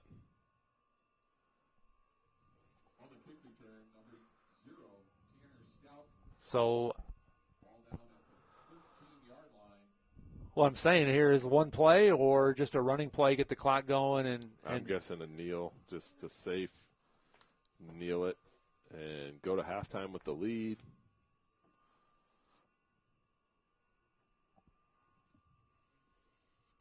I mean, just kind of the demeanor of the offense as they're coming out there is we're just going to snap this and take a knee.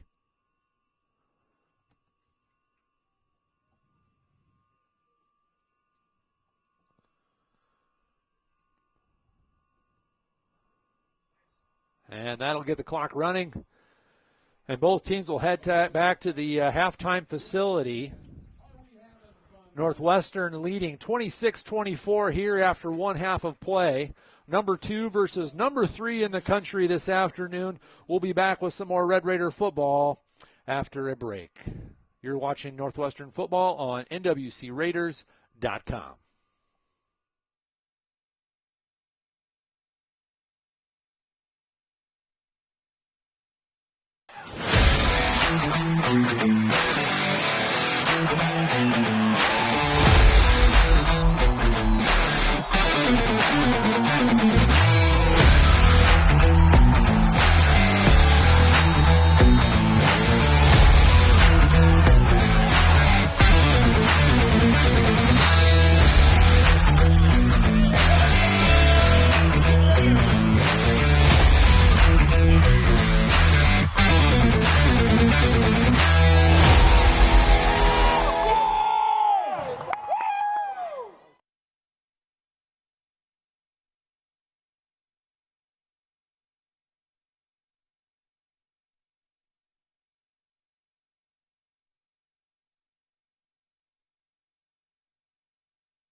Welcome back here to the campus of Northwestern College. I'm Dean Callsbig bringing you the play-by-play, joined by Brian Weedy on the color commentary this afternoon. Northwestern leading 26-24 after one half of play.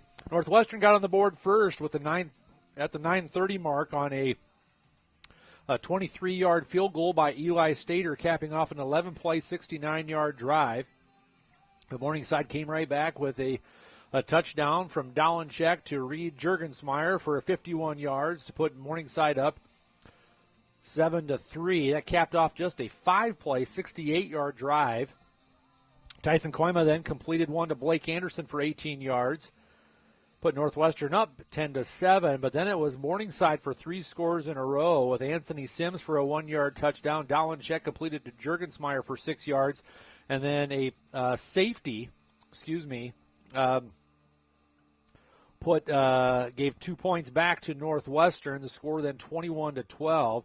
Koima then completed a pass to Blake Anderson for 41 yards to close the gap to 21-19, and then Northwestern has scored from 3 yards out on a Tyson Koima run to put Northwestern up 26-21. But Morningside would not be done for the first half as Chase Carter completed a 44-yard field goal with just 10 seconds left to go in the first half to make the score at half 26-24. Morningside so far with 13 first downs, 10 rushes for 32 yards, 14 for 19 in the air for 215 yards for a total offense of 247. Morningside just punting 1 time for 30 yards. They've been penalized 4 times for 36 yards, and they had a time of possession of 10 minutes and 40 seconds. Pretty efficient there, 67% on third down efficiencies. Dolenchek 14 for 19 with 2 touchdowns. He's also ran 1 time for 1 yard, but Anthony Sims with 31 yards so far on the day. He's averaging 3.4 yards per carry. His average coming into today was 8.4. So Northwestern D doing a good job of holding him back. Norton with 3 catches for 41 yards. Sims with 2 catches for 6. Schwagert with 2 for 42. Tuifua with 1 catch for 18. Tout with 1 catch for 6. And Juergensmeyer has been the big threat with 5 catches for 102 yards and 2 touchdowns. For Northwestern, Tyson Koima 14 for 25 for 221 yards and 2 touchdowns. Meyer has a -2 on the day from the ground. Connor McQuillan with just 8 yards. And Tyson Koima with 41 yards on 11 carries. Mosier has had 3 catches for 52 yards. Anderson with 5 catches for 92 yards and 2 touchdowns. McQuillan with 2 catches for -3. And Michael Story with 3 catches for 49, with Cannon Flores with a big catch for 31, putting Northwestern down inside the red zone territory there at the 2-yard line on their last possession. Stater 1 for 1 for field goals for 23. And that's about it for individual offensive stats. Here in the first half, leading tackler for Morningside is Tyler Wingert. No surprise there with 5 total tackles, 2 for a loss of 3 yards. Keller with 2 tackles for a loss of 8. But Schultz and Van Segern both with 3 tackles apiece. For Northwestern, I don't have the complete defensive stats here, but says just Blake Fryer with 1 tackle, Gramstead with 2 tackles and a breakup, and then Bryce Paulson with 1 tackle. That's all I got. I have to look that one up.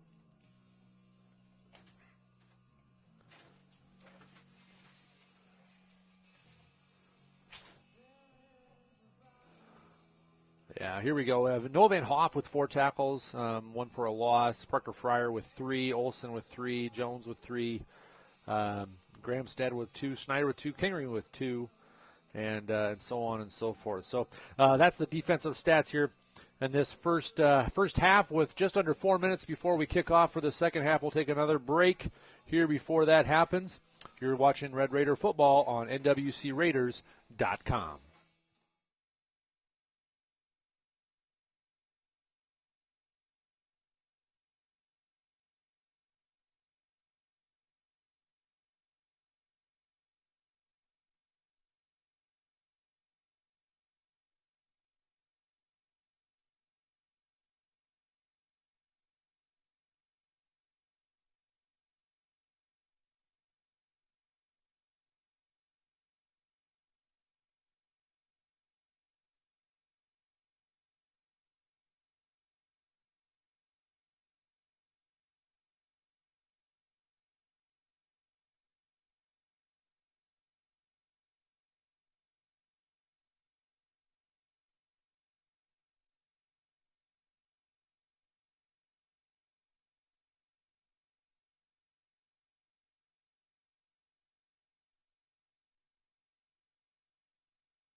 Welcome back here to Northwestern College campus and Corver Field. Northwestern leading 26-24 after the first half against number 3 ranked Morningside Mustangs. Your number 2 Northwestern College will be kicking off to start from the north end zone, or from the north 35-yard line. So Morningside will have the wind at their back here to start the second half. I want to make a shout out here to our sponsors this afternoon. A special thank you to these area businesses that help to support Red Raider Athletics. Premier Communications, the Van Englenhoven Insurance Agency, Kopetsky Ace Hardware, Diamond Vogel Paint, Iowa State Bank, Pepsi of Siouxland, Northwestern Bank, and Orange City Health System. Thanks for being the team behind the team. Eli Stater set to kick off here in the second half. He'll kick it low, squib down to the 30, and it will roll into the hands of the returner at about the 10-yard line. He'll be drugged down just past the 30-yard line. Great return there for Morningside's number 8, Michael Payne. On the return, he brings it up the Northwestern sideline. Did not see who made the tackle there for the Red Raiders, but Morningside able to pick Northwestern apart for the most part in the first half. Just one punt.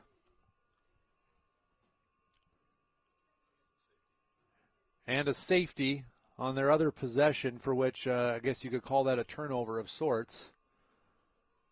And now Dolenchek will flip the sides and spend 2 receivers right side. They have Sims out of the backfield. He looks for room, and he will be tripped up, wrapped up, if you will, at the 36-yard line and a 4-yard gain to get this series started for the Mustangs.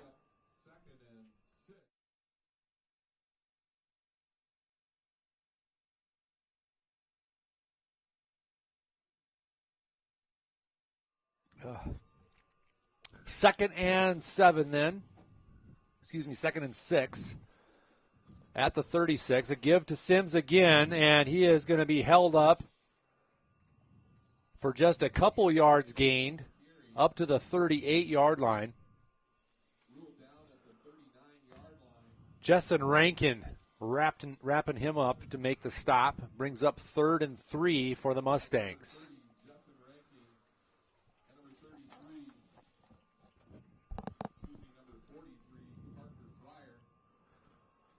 And so Dolenchek now will send out 3 receivers to his right side. Fryer in the middle at the linebacker spot. They're going to send out 3 to cover. And looks as if they're kind of sticking one over the top from the safety standpoint. Norton's is going to be the intended receiver, and just off his fingertips is an incomplete pass. That's Lorenzo Jones. He was beat again, just overthrown barely. And looks as if they get the stop. It'll be 4th and 3 at their own 39. We did see Dort do a fake from about this distance, and I think Northwestern's really kind of saying we're going to be ready for it. Keep that outside shoulder, keep that outside edge, because that's where that fake punt will typically go. And here's the punt, beautiful spiral. Schaefer will take it at the 19-yard line, straight up the middle. He's got a gap, and he will dive ahead to the 33-yard line. Nice return there by Ty, just going straight up the field, about 13, 14 yards. And so it'll be 1st and 10 at the 33 for the Red Raiders. Able to get a 3-and-out for Morningside. Yeah, normally they do the first 3-and-out in the second half. They're throwing out T-shirts. I don't know what's going on here. Somebody forgot the T-shirt box. 1st and 10 at the 33. Kleiman in the shotgun, trips to the right side, and McQuillan will change to the left side. Here's the give to McQuillan. He's got room on the right side, and gets off the block is Linnell Boyd Jr. was held up, but dove off the block and made the stop on McQuillan. Great guess there on knowing which way McQuillan was gonna use that, and makes the tackle for just a 2-yard gain for McQuillan. Yeah, great job, just like you said, getting off that block. And Mosier and Story, those guys aren't really known for their blocking. And, unfortunately just couldn't keep them blocked for just a split second longer, give them the corner. 2nd and 8 then at the 35. McQuillan will go out on the spree. The bad snap, and Koima still in the pocket, and he is on his feet and running to the outside, and he is tripped up back at the 33-yard line. Well, that could have been a -10 or 15. I thought he was going to throw it away, and then somehow got it back to the line of scrimmage. He saw a little seam in there somewhere and made good on it, but not enough to get back to the 35. So a 2-yard loss on the play makes it 3rd and 10. Is this going to become a defensive battle? I mean, DraftKings, I don't think, is believing that. Trips to the right side. McQuillan split out way to the left side. And he's going to go to McQuillan deep over the top, and he's got it at the 40. How'd he catch it? And drug down to the 20-yard line. They really like his hands. I mean, this week we've seen him split out, and if it's one-on-one, Koima's just throwing it up there. Like we've seen it multiple times, and that was a great catch. The coverage was right there. Couldn't have been better coverage, and he still came down with it. Big gainer. And that's a role that McQuillan did not play at all last season. But yeah, we haven't even hardly seen it this season. I mean, last week he scored a couple touchdowns that way, but that's a new feature to our offense. A little Marshall Faulk action. Like it. Twins receiver to the right side in Story and Mosier. Here's the snap to Koima. Play action. Looks left. Now he's going to go to the end zone. He's got Mosier. He's being held. Doesn't matter. But it doesn't matter because he's going to come down with it for another Red Raider touchdown. I mean, and there's the penalty, of course, because the red was attached to the guy's hand. Like you could see the red. It was like a red flag almost. Hanging off the back of there. Yeah. There's multiple flags, but the catch was made regardless. So we're just going to confirm here what everybody already knows. So Northwestern will put 6 more on the board. 32-24 is the score. And Eli Stater so far has not missed yet today. Don't want to do the announcer jinx, but he's been looking really good here on the extra points. You say the words and then say, I'm not trying to jinx it? No. I'm not jinxing it. He's going to make this one right here. Here comes the snap. It's a big one, honestly. There's going to be a flag for a false start. Kick was good. I want to just say that. The kick was good. Well, it's not official yet. Let me put it this way. The kick went through the uprights. The first one after, yeah. But we're going to have to back it up. We're going to have to back it up 5 here, and we'll replay the extra point. Oh, no. It looks encroachment. It's offsides. We want to take the point. Did he make it? That's what McCarty wants to know. They're offsides. Did he make it? Yeah, he made it. Then put it on the kickoff. Take the point. Offside on the defense. Number 5. That penalty is fine. So they must have made contact before the play so that they have to redo it? Right. So it was really a dead play. Yep, there was no play. You don't want to take half the distance because you got to make this point. Bing, and bang. The kick is up Boom. and good. With 11:11 remaining on the third quarter clock, Northwestern takes the 33-24 lead. We'll take a quick break here watching Red Raider football on NWCRaiders.com.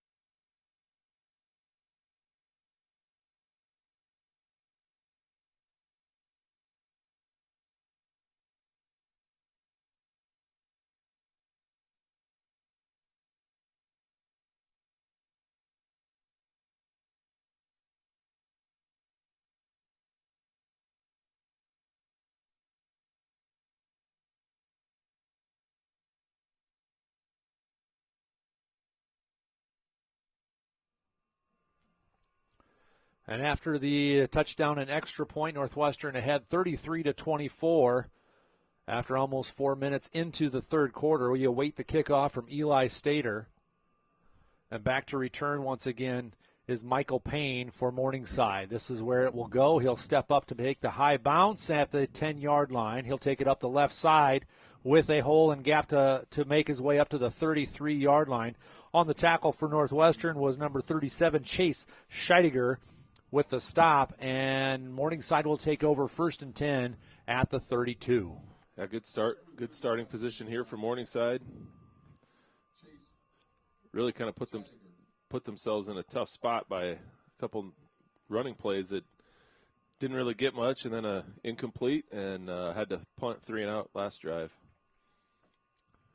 Norton split out to the left side, Twins to the right. They give it to Sims, and he's able to get ahead to the 35 and take the tackler to the 37 for about a 5-yard gain. And that's more or less what we've been seeing from Sims, is if he can get to that linebacker level, he will take them the extra yards and get it to a nice distance here on 1st down. 2nd and 5 now. Dolanchek looks back to pass. He's got Norton in the on the sideline off his fingertips, but Tanner Olson's right there to bring him down. And so pass is incomplete. Yeah, it would have been enough for a 1st down, but the throw was high. So now both throws this quarter from Dolanchek have been just a little bit too high. And that was not his first. That was not his primary receiver right there. Great coverage on the backside as he was looking for the slot across the middle, and found Norton on the sideline, which was, again, just enough for the 1st down. But now Juergensmeyer's wide open at the 40, and Gramstad will try to make the tackle, and finally Van Hoff will step him out of bounds at the 20-yard line. Juergensmeyer completely untouched and uncovered from the goal line, and that is just not going to work out here for the Red Raider D. No, I mean, it wasn't a great throw, but there was nobody within 15 yards of him. So he's up over 150 yards now. Yeah, not quite sure how that happens. Trips to the right side, Norton, Juergensmeyer. And now we've got a flag coming out. Of course, as Red Raider fans, we're used to that kind of that stuff kind of happening. That's a good penalty, kind of put him behind the sticks. But we're used to that happening with Shane Solberg last year. Right. Like, how is he so wide open? And that's what Juergensmeyer had right there. Like, how does that guy get open? Defensive coordinators know that's where they want to go. Trips to the right side. Quick jailbreak pass is thrown at the feet of Schwagert. And so that pass is incomplete. Schwagert, excuse me. 2nd and 15 now.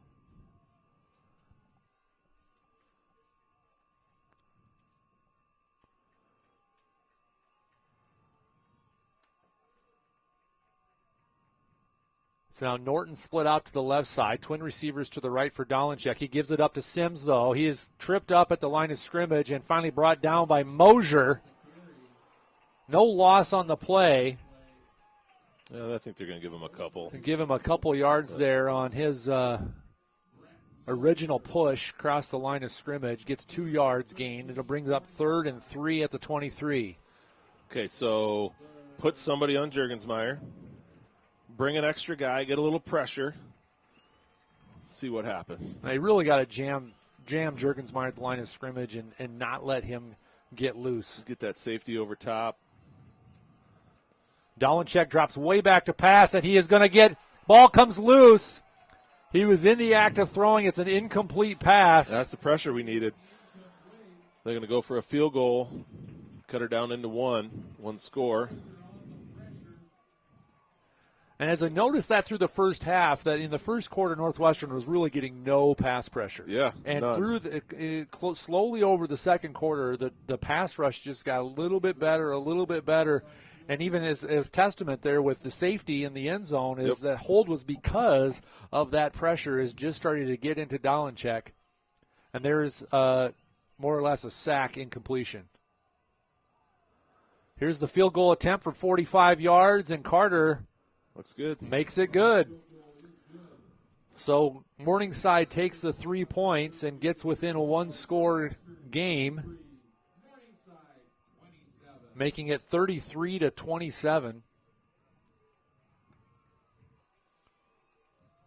And now I'm just kind of watching some of that defensive secondary coming off the field, and they're talking now, I think, probably about what happened there to allow for Juergensmeyer to be so wide open on that field. Because that's their primary target, him or Norton. But there's no reason for which they should just kind of think of him as being a third, tertiary, quaternary kind of target. Those are big words, Dean. Tertiary and quaternary. Is that what you said? That's what I said.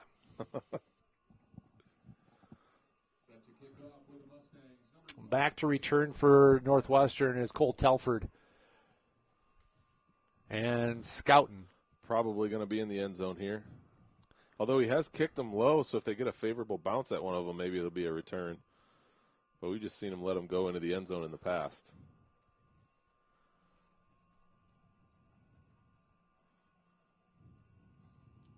High kick. It'll come down right at the goal line. And they're going to take it out of the goal line is Telford. He's got a nice good block there ahead, but he will be taken down at the 15-yard line. They're going to dogpile on him, and they'll say that he made it to the 16-yard line. Yep. Not great. Good coverage by Morningside, covering all the lanes, really nowhere to go. Long ways to go for the Raiders here, though. So 1st and 10, starting at the 16-yard line. 9:07 left to go here in the third quarter. Koima will start with McQuillan at his left shoulder, twin receivers to the left. Zutenhorst also in the backfield. Koima now is going to go to Anderson. Broken up there by Kijan Green. That was a good throw, just right in his hands, and Green just stuck his hand in there and knocked it away. Would have been a first down pickup for Anderson. Nonetheless, 2nd and 10 at the 16-yard line.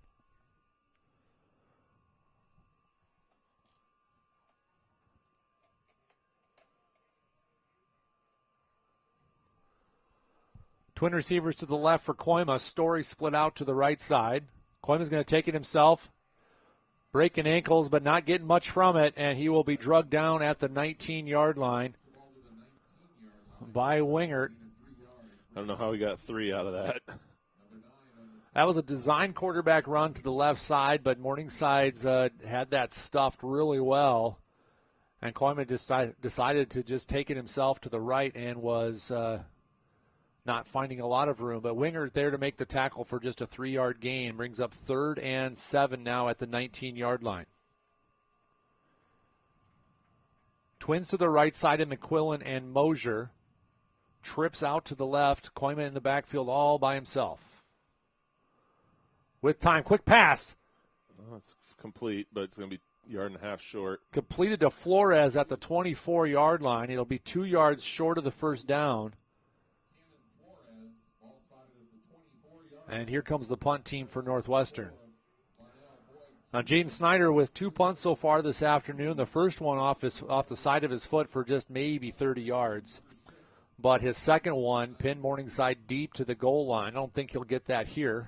That'd be amazing. But he does need to get a good foot on this one.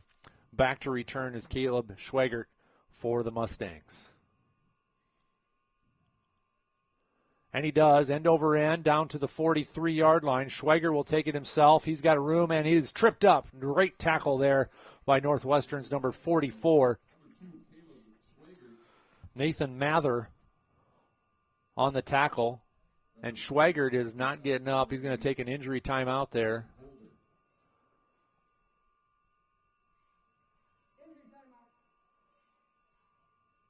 Oh, looks like a cramp maybe? Yeah. I mean, just kind of the way he's holding that. He's still moving his toes and not as if he's writhing in pain. Yeah, not that cramps don't hurt, but. Yeah, his calf looks like it's cramped up. And I think about that game last spring. I know you weren't there, but. It was hot. It was so hot, windy. and we were not. Nobody was conditioned for those kinds of temperatures. As you get to the end of the season, typically, a normal season, it's getting colder and colder. But they've been practicing in cool weather, cold weather, playing games in relatively cold weather. We wore, stocking caps and winter coats the week before watching the game, and here we are at Morningside, and they are sweating bullets, and we had cramps all day, every other play. And Fryer ended up needing an IV in the fourth quarter there they had to take him out. Here's the give to Sims as he dives ahead for 3 yards. Morningside's been really committed to the run game here in the third quarter. Every first down so far, they've run the ball. And why wouldn't you, with Sims averaging 8.4 yards per carry, knowing that you're going to just get yourself a little better position for the first down? Yeah, he's like at on 3 second today, and third though. down. Yeah, he's at 3.4 after a half. Trips, quadruples to the left side. Here's the quick pass on the comeback to Norton. He's going to get out of jail down to the 35-yard line. Tackled there by Lorenzo Jones and Jaden Snyder. That's a Mustang first down to the 33-yard line. Yeah, Raiders had guys there, just couldn't get through the bars. Right, I mean, they're locked up there more or less man-to-man, and Norton just needs to read the blocks and get forward progress to the first down marker. Here's the play action, fake to Sims, Dolancheck across the middle, and it's tipped by Kingery. Kingery could have had an interception, I think, and he's realizing it. He's realizing it too late. And that was right to him, and he just went straight for the bat. Yeah, Kingery, right, he's a redshirt freshman, taking that middle linebacker spot. Yep, one of Taylor Morris's proteges at ACGC. 2nd and 10 at the 33 here from Morningside. Dolancheck, quick pass on the swing route, and he will get the first down. I think they're going to say he's a little short. No, Tuifui with 9 yards, just shy of the first down. I think you're right.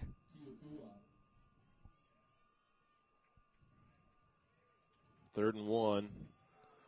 3rd and 1. Dolancheck will take the quick snap, give to Sims, and he will dive ahead. Just patiently waits for something to open up down to the 19-yard line, and that'll be good enough for a first down. Just bodies everywhere. Just guys flying all over the place. Offensive linemen trying to fly at guys to knock them down. 1st and 10 at the 19 from Morningside. Dolancheck, quick pass again. This one to Juergensmeyer and Jones. No, that's Jones right there to make the stop. 4-yard pickup, 5-yard gain there by Juergensmeyer on the quick pass route. And this is what we saw to start the game. Yep. With Morningside just kind of picking up and taking those little short passes. Yep, almost going to see the same thing here. Chipping away at the short field. Twin receivers to the right side. Dolancheck gives it to Sims. And he has stood up at the 5-yard line as Noah Van Hoff will drag him back to the 9-yard line, but they'll give his spot inside the 5. That's a first down for Morningside. It'll be 1st and goal at the 4. Well, that's what Sims has been doing pretty much all year, having those big holes to run through, a defense that's spread out, and picking up those 8 yards, 9 yards, 10 yards of carry like you were talking about. Now Northwestern's really got to bow its neck and go to work here. Well, they're going to single out Norton way out to the right side, bring anything really tight. Play action, go over the top to Juergensmeyer, and no flag on the play. Lorenzo Jones defends it. Oh, there it is. I don't know. He must have dropped it trying to pull it out of his belt. Yeah. I mean, but it was a flag. Yeah, and Jones thought that he defended it well, but he definitely was. It was a flag. He was wrapped up on Juergensmeyer when the ball got there. Yeah, and he did exactly what we were talking about the Morningside guy doing earlier when they had pass interference. You're looking at the receiver and just have no idea where the ball's at, and you're making contact. Yep. That's interference. So 1st and goal now at the 2-yard line. Tight formation, give to Sims, and he will dive ahead. Snyder can't fill the gap, and that is a Morningside touchdown. And Morningside will tie it at 33. The extra point will give them the lead. And they've been good on extra points this year.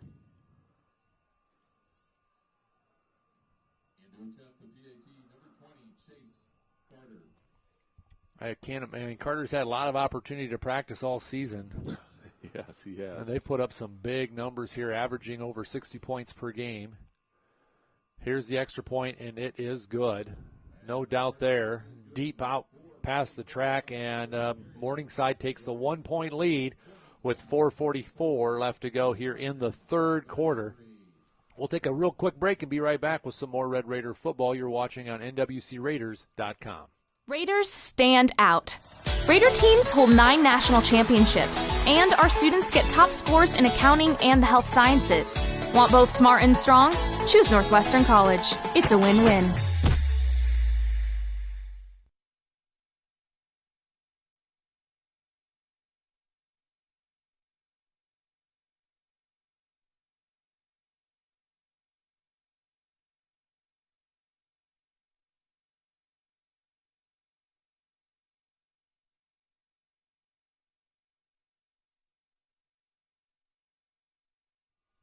Set to kick off for Morningside, number 20, Chase Carter.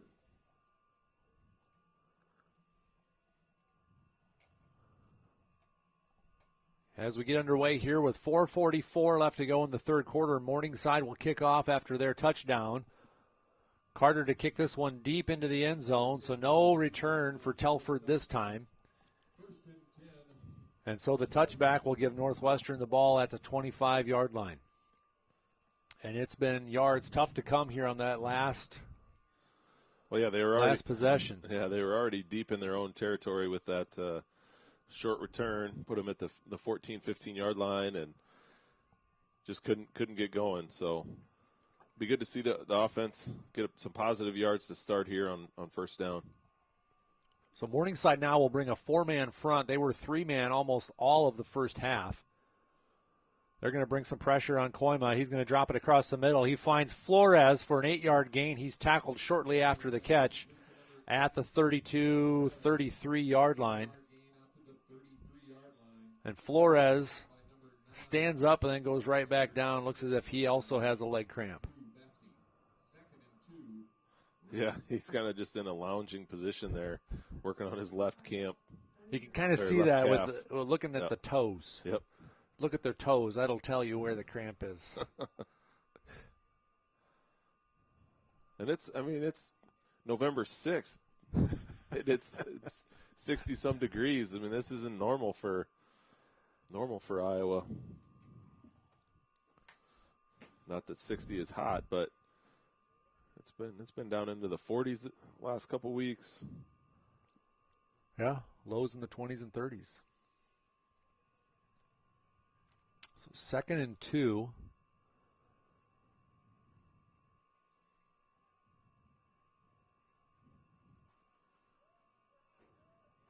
McCarty even made his way out there to. Cramps are pretty serious. Hey. At least we think it's a cramp. Yeah. I mean, the way he was acting, they're still tending to him. Well, we'll take a quick break as well. We'll be right back with some more Red Raider football. Raiders stand out. Our teams hold 9 national championships, and Raider athletes competed at nationals in 8 sports last year. Northwestern College, athletic powerhouse. We own that. And this. Our academic performance is powerful, too. Our student scores are among the best in the nation for accounting, actuarial science, nursing, and pre-med. You want both smart and strong? You belong at Northwestern College. It's a win-win. And coming out of the injury timeout, Flores made his way to the sideline, and Koima will be alone in the backfield with trips to the left side. Anderson will give the lead block, and Koima tries to dive ahead. I think he's got the first down. Yep. Line judge on Northwestern sideline gives the signal. It was right at the 35-yard line, just enough to get it. Yep. Meyer comes in for the Red Raiders in the backfield. I think that play could have been a little bit more. Koima was looking for something outside and had to cut back to his left to make that positive yards. Took the first down.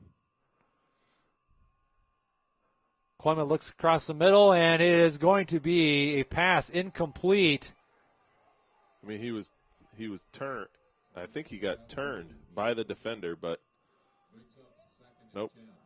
Begging for a flag on that play. Anderson, Yep. the intended receiver. You know, in games like this that are so close between evenly matched teams, every fan on either side, whenever something happens, Right. thinks there's a penalty against their team or against the other team, and Of course, no exception here. Yep. Every close play that didn't go our way, there's probably a penalty somewhere. And same on the other side. Trips left, Twins receiver right. Koima again by himself in the backfield. Morningside with just 2, bringing 3. And he finds Anderson, and it is incomplete. Defended there by Wingert. It was a low ball. Low but still catchable. And, Yep. And Wingert was right there. Yep, he was no gain. But A tough ball to catch. 3rd and 10. This is a big play. Morningside has all the momentum right now. Their fans are getting up on the other side. I don't know how much you can see over there, but Twins to the right side. We're going to keep McQuillan in the backfield. And Morningside brings 6. Koima with some time, flush out of the pocket. He's going to find Anderson, and he is going to be tackled after the catch at the 31, 32-yard line. 6, 7. 37, excuse me. Ball spotted at the 37-yard line. That'll bring up a 4th and 8. And so Koima not given a lot of time there to really check down receivers. But we've got a Morningside Mustang down. Zach Keller. It doesn't look like this is a cramp. He's really not putting any weight on his left leg.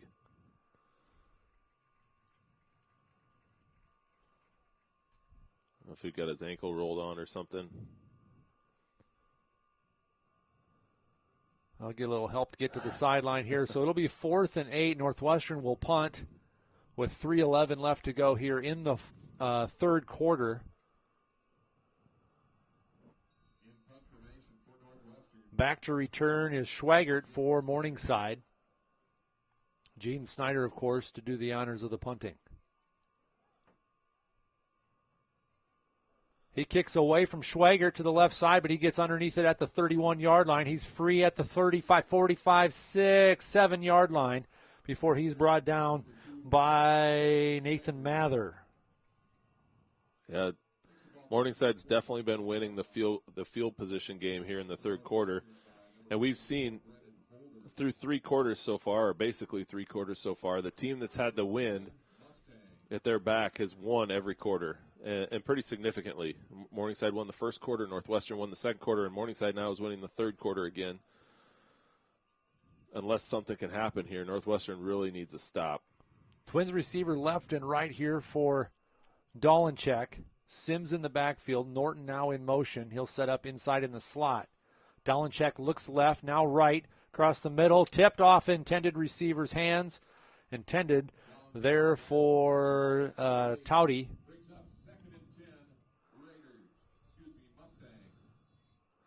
Yeah, and Mosier's got a cramp now. Yeah, I saw right before when He they was came out there, dancing, he was feel it. stretching out those calves like is like on the verge of cramping, but Yep. not quite there yet. It's like sometimes when you're sleeping, you feel that in your calf, and you're like, don't move my toes. And then ultimately you do move them, and then you get that cramp. I don't know what you're talking about. 2nd and 10 after the incomplete pass.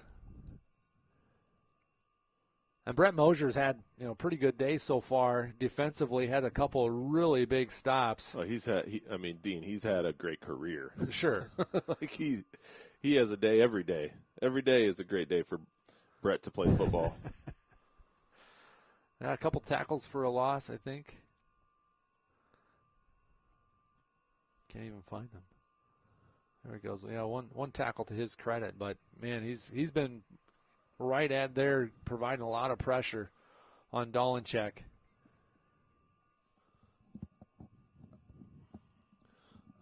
And he'll make his way to the sideline slowly, but I'm sure we'll see him again soon. 2:46 left to go here in the third quarter.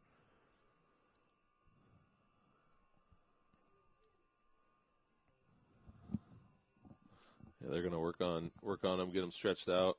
2nd and 10 Mustang. So Dolenchek will send out one receiver wide to the left and right and give it to Sims out of the backfield, and he is just going to push his way forward to the 47-yard line. Short of the first down. It'll bring 3rd and 3 or so. Yep. Now they step it out at the 46. He had a great lead blocker on the pulling guard. And Sims just followed it, had his forearm right on his back, and more or less made a 2 versus 1 kind of block. 3rd and 3.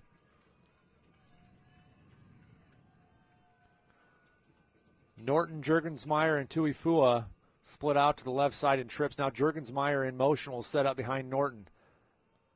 Dolenchek finds other receiver coming from the other side, and he is still on his feet and finally brought up, tackled at the 30-yard line.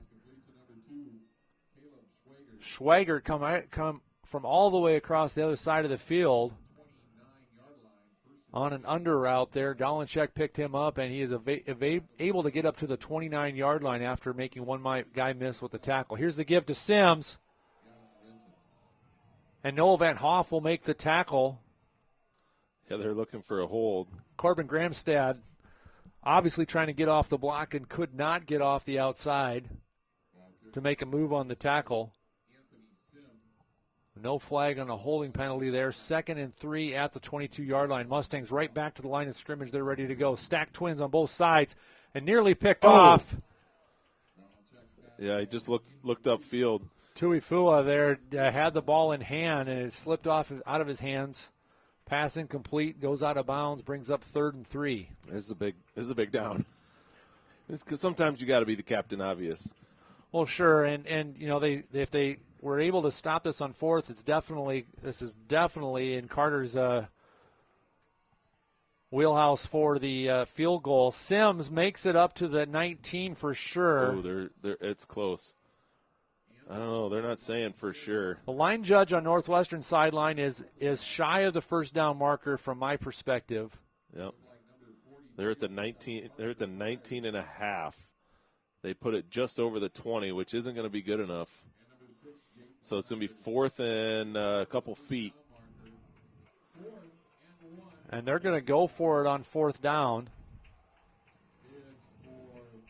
Definitely 4th down territory here. Not going to go for field goal. Get the first down and stay alive here. Look for the big play. Quarterback keeper. Yep. And he gets it. Yep. Second push, just enough to get the first down. Yep. The initial hold there by the defensive line was pretty good, but Dolenchek just kind of leaned up over the top. They were going to give him the first down. Yeah, it's such a hard play. That's why quarterbacks do it all the time in short distance. Because you got to get your linemen to like actually stand up, and they just lean forward. It's hard to get them to stand up. So Mustangs stay alive. 1st and 10 at the 28-yard line. 15 seconds left to go here in the third quarter. Dolenchek sends Schwager and Juergensmeyer out to the left side. Checks down and tipped. Oh, man. Maybe tipped. Finds Norton on the stop and out route, but nearly tipped by Gramstad or Fryer. I'm not sure which. Yeah, gosh. That was a risky throw. But, yeah, Gramstad was right there. Just couldn't quite jump high enough and almost got through to complete the pass. And they're saying that's going to be the end of the third quarter. Looks that way. So that'll be the end of the clock. Runs off here. 15 seconds back on the board. We'll take another 15 minutes back on the board. We'll be back here for the fourth quarter. Northwestern trailing 34-33. You're in for another 15 minutes of great football, folks. You're watching Northwestern football on NWCRaiders.com.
Welcome back here for what could be the most exciting 15 minutes of football that we've seen all season. Northwestern trailing 34-33. Morningside with the ball at the Northwestern 19-yard line as we go into the fourth quarter. 2nd and 10 for Dolenchek as he sends out two receivers to his left side.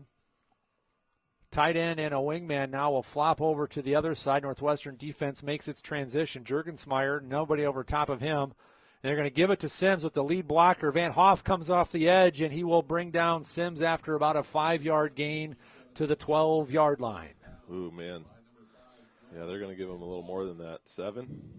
That's just a great run by Sims. Yeah, He just yeah. hanging off the back of that pulling guard and just waiting for, they know that there's no reason for him to get ahead of that because he's going to be the first contact for the defender. So they know they have to go through that blocker first.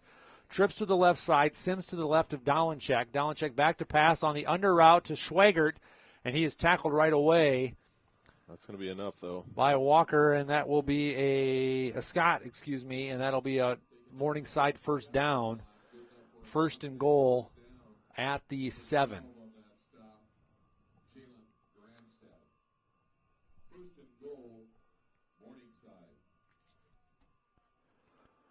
Twins to the left side in Norton and Juergensmeyer. Dolenchek has Sims behind him.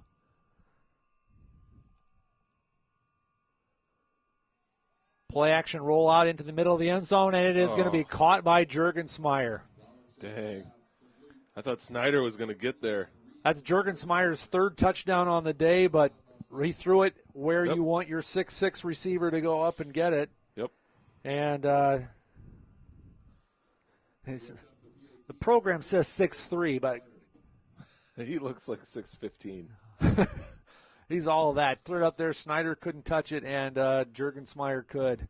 And so Morningside goes up 40-33. And the extra point is good. 41-33 with 13:51 left to go.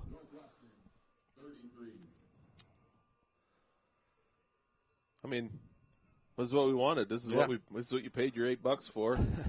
I guess not you guys out there in Twitter or World Wide Webs, but that's what the people here wanted. Like, it's number 2 versus number 3, potentially a semifinal type matchup, final type matchup even, and it's been a great football game. Probably going to come down to who has the football last or who scores last.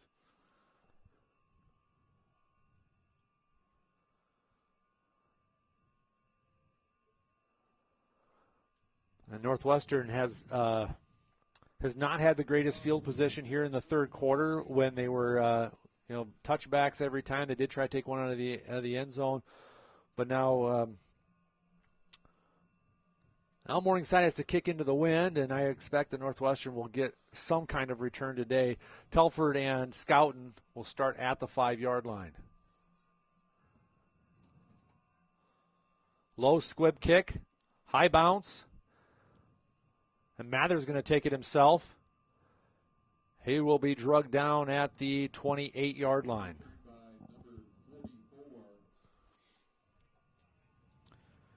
I want to say that's Nathan Mather. Or Brendan Holder, maybe. Yeah, one of those two. We got 2 44s on the 44, that's me.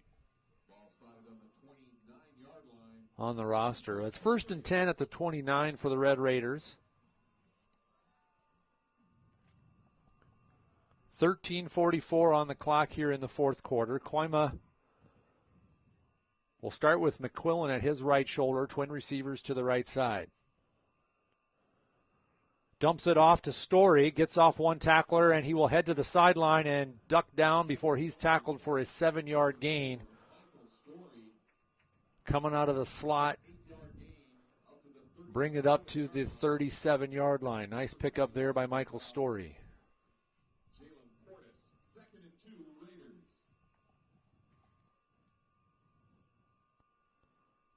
I'm starting to get a little nervous, Dean.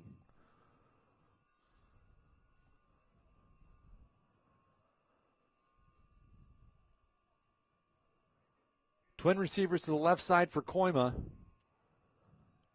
Play action keep, and he's going to go over the top. He's got Story at the 30, at the 20, at the 15, 10, 5, and he will dive for the touchdown. Absolutely. See, I was getting nervous that they're going to score a touchdown. Michael Story with another big play against Morningside. We're going for 2 and right now. Northwestern is going to go for 2 here to tie this up. They're saying 2. What a great layout there by Michael Story to just dive the ball through the pylon. Somebody's going to have to get that pylon. Get her back in the right position. So the ball will be placed here. They want it on the left hash. What are you calling here? I'm probably going to do some sort of roll out with Koima, and maybe get a little Mosier coming with him from the far side. I don't know. Flores goes underneath, now out to the outside to McQuillan, and he is pushed out of bounds before he could get to the goal line. Great coverage there. Yep. Jamal Jones just met him right at the ball, and McQuillan couldn't even bounce off the tackle. He really needed to just plant that left foot upon catching it so he could cut inside, but Jones was right there, knocked him out of bounds, and it's no points on the points on the board, but nothing lost really for Red Raiders. You're still within a field goal, so there is nothing lost, unless of course they score a touchdown and make the extra point.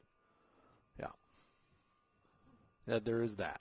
So the Raiders just need to do the job on defense that they struggled to do in the third quarter. Morningside really looked good on offense in the third quarter.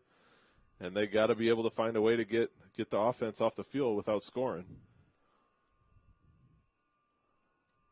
That starts with good field position. When Northwestern was winning the second quarter, it's because the Morningside offense had tough field position to start in. So Eli Stater is set to kick off once again.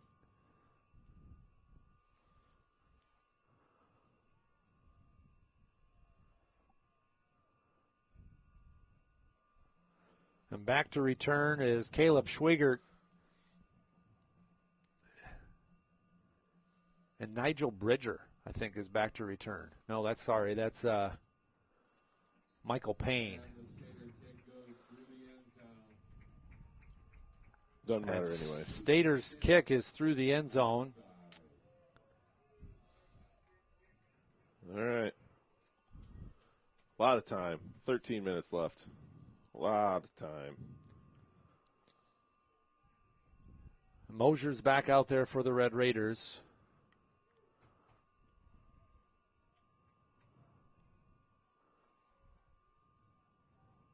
A big tackle for a loss here, and on first down. They've been going to Sims on first down almost every series.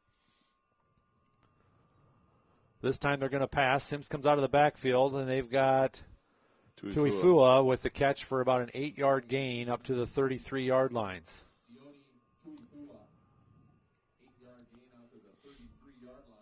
Almost looked like a pick play the way that Sims came off the outside and just ran right into the cornerback that was trailing Tuifua.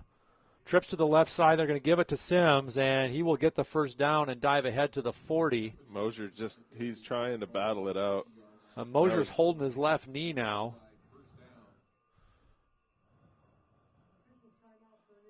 And this seems to be a little bit more significant than the cramps that we were observing earlier. Yep. That whole drive for Northwestern on offense, he was getting worked on his for the cramps that he was having. And now, he's holding the knee just right on the kneecap almost, it looks like. I don't know what that. Yeah, shoot.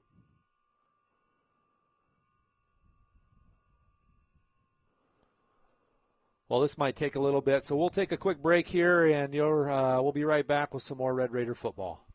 We're Raiders, and Raiders stand out. We lead and serve. We're smart and strong, courageous and faithful. We achieve not for ourselves, but because excellence honors God and serves others.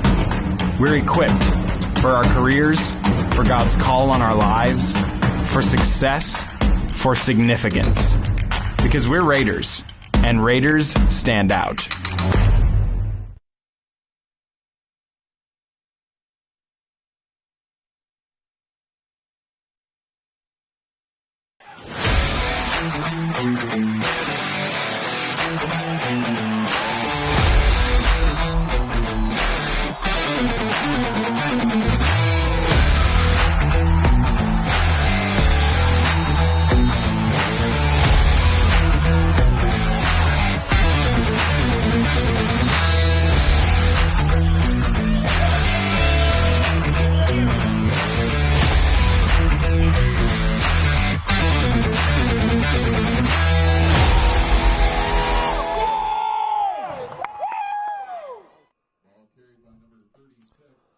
Mosier made his way to the sideline, and on first down, the give to Sims was good for just 1 yard.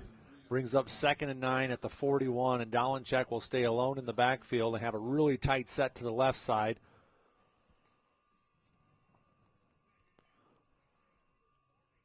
But no, a run here, a give in the backfield to number 36. Ryan Cole on the carry for just 2 yards. Makes it 3rd and 7.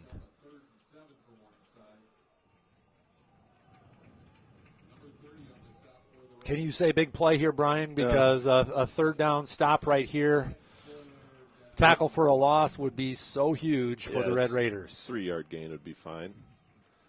The fans, I think, they think it's a big play. Trips to the right side. Is that guy offsides for us? He looks almost like he's offsides. Nope, no penalty.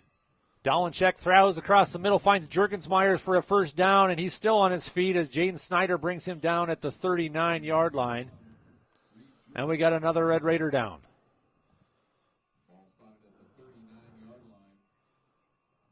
And that's Fryer. Oh, man. And they're just dropping like flies here, as it seems every other play, Northwestern is having some kind of injury. Yeah, this one, I don't even know what's injured, the way that he's kind of rolling, almost like his shoulder. And now the helmet rolls off. Jeez.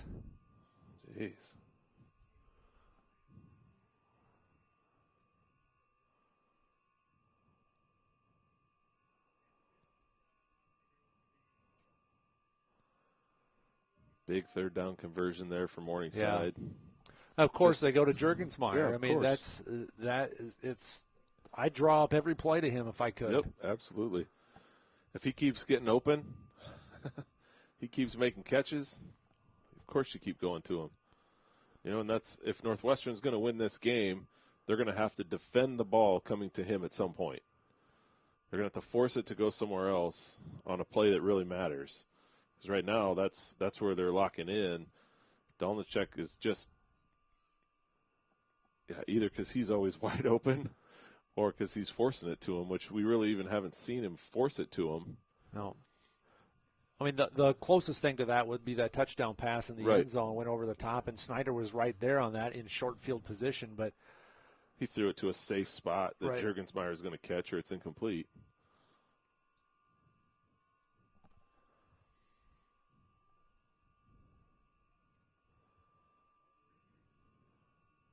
Dr. Parker, before the game, the vice president of athletics here at Northwestern, called a game in the 40s for both teams. It's looking pretty good right now. 41-39 with a 10:57 to go. Well, they got Parker sitting up.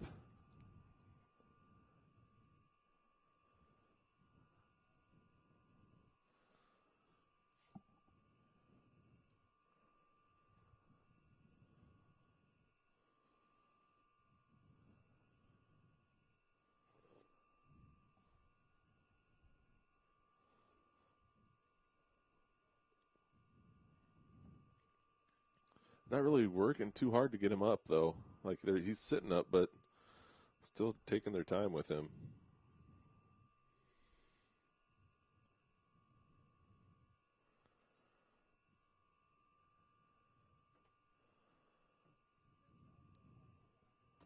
Now they got him on his feet now.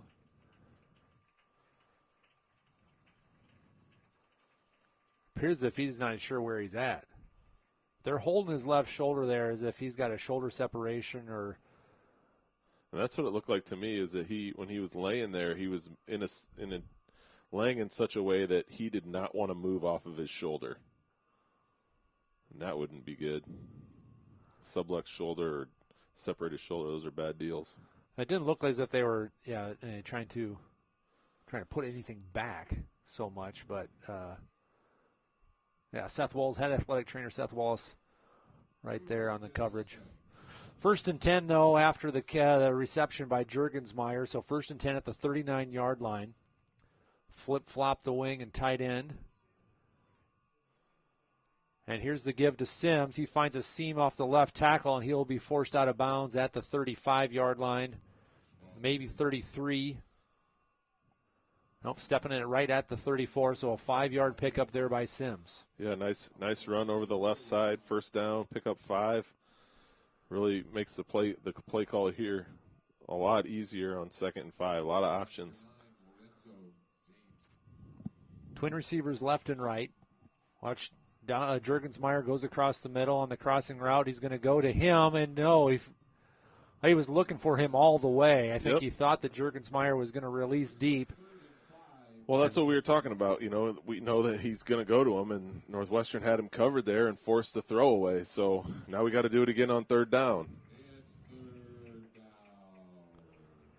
And Dolenchek will send out a tight trips over to the right side.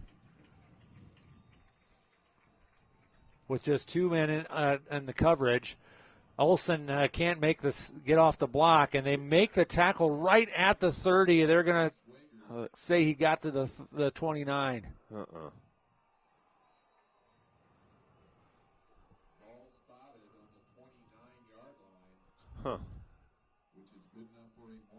So Morningside gains the 1st down on the spot at the 29-yard line. Well, that's 3 wide receivers and two DBs and a safety over 2 corners and a safety over top. Just give it over there and let 2 guys on 2. Dolenchek back to pass, goes to the end zone, and Stubby is right there. No! Oh, man. Stubby was right there for the interception, tips it up in the air, and Noel Van Hoff couldn't quite come down with it, so a pass is incompleted here on 1st down. And they don't go to Sims. They don't go for the quick 4 to 5 yards to put a little better position. But at this field position, they maybe don't feel like they need to get that 5 maybe as much. 2nd and 10 at the 29.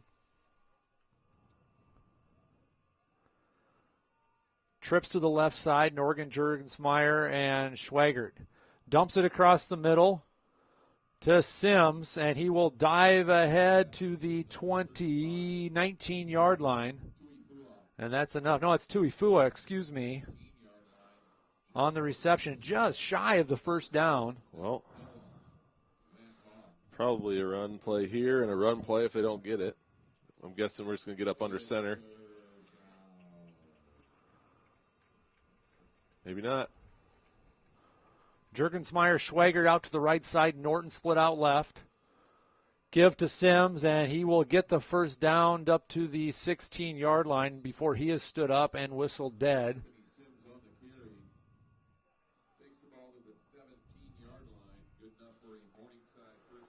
Clock ticks at 8:45 left to go in the 4th quarter. Mustangs get their 1st down.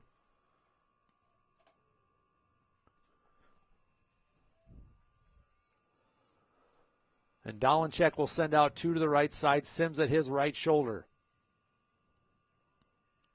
Dropping back to pass. Looks across the middle to the end zone. Juergensmeyer deep, and it is incomplete. In just over double coverage of Van Hoff and Snyder in the back of the end zone. And Juergensmeyer runs right into the Northwestern Athletic Band. Brings up 2nd and 10. Yeah, they had Snyder covering Juergensmeyer, and he had pretty good coverage, and there was help over the top. Really nowhere to go. Just kind of hope that he'd find a way to catch it. That's a pretty good thing to rely on. So far this afternoon, Juergensmeyer hasn't had much for drops, and Dolenchek had a lot of trust and confidence that if he throws it in his area, he's going to come up with it. Now across the middle, hands, tipped off the hands of Tuifua. And Van Hoff again in the area, but not close enough to make the interception. That would have been huge. Yeah, Tuifua looked like he tried to catch it with thumbs and pinkies and just kind of went through his hands and up into the air. Van Hoff just couldn't get to the turf fast enough to get underneath it. It's a big third down play on 3rd and 10. Yeah, 3rd and 10 here. Morningside, of course, if they get the first down, they stay alive. If they don't, they can put 3 on the board with a field goal and force Northwestern to score a touchdown. Trips to the right side for Dolenchek, twins to the left side. Quarterback keeper, haven't seen that yet today, and he is going to just get the first down. Oh, man. That was like in slow motion. Great play call there by Morningside. Yep. And a flag. I don't know. McCarty just got a flag for something. That was on McCarty. I don't know what he's yelling about. A hold or a chop, illegal block.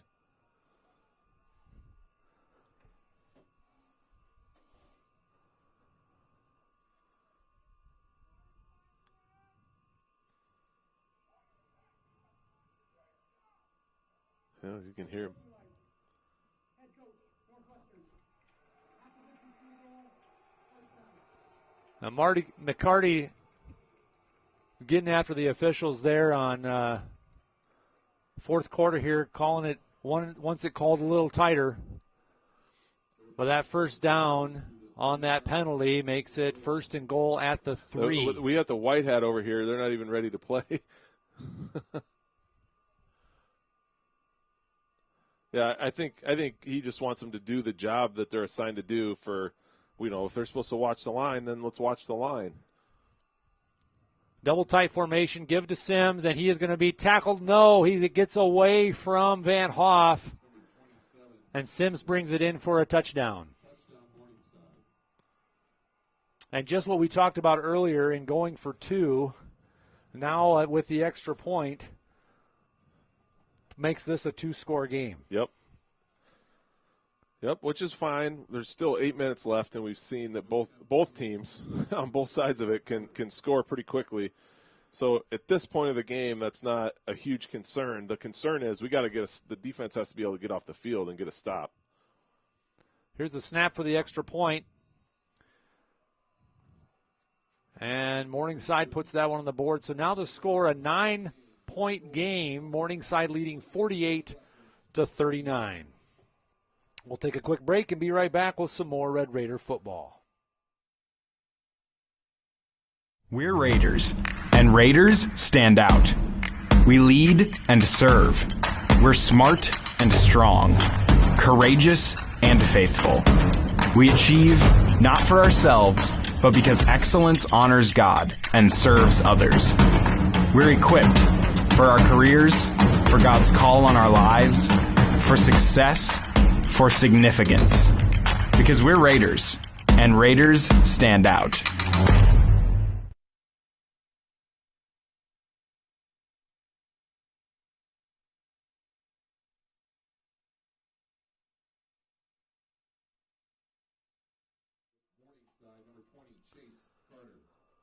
So Morningside getting set to kick up here with 8:01 left to go in the fourth quarter. Northwestern trailing 48-39.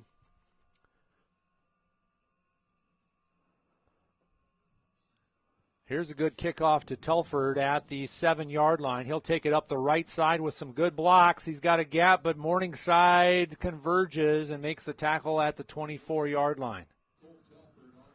So Cole Telford with a great return up to the 24.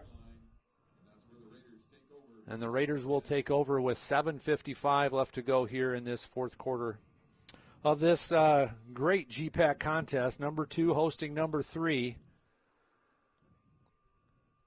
Yeah, and the way Morningside, this is for the conference championship, arguably. Yeah. Pending next week's results, obviously, but. Koyman goes right away to Zutenhorst at the 35. Anderson. Well, thank you, Anderson. 35, not 25. Anderson catches it for a 15-yard gain up to the 40-yard line. Yeah, and I mean, this is Morningside's conference. They've basically been running the conference, and Northwestern's going to have their hands full in the last 7.5 minutes if they're going to come back and win.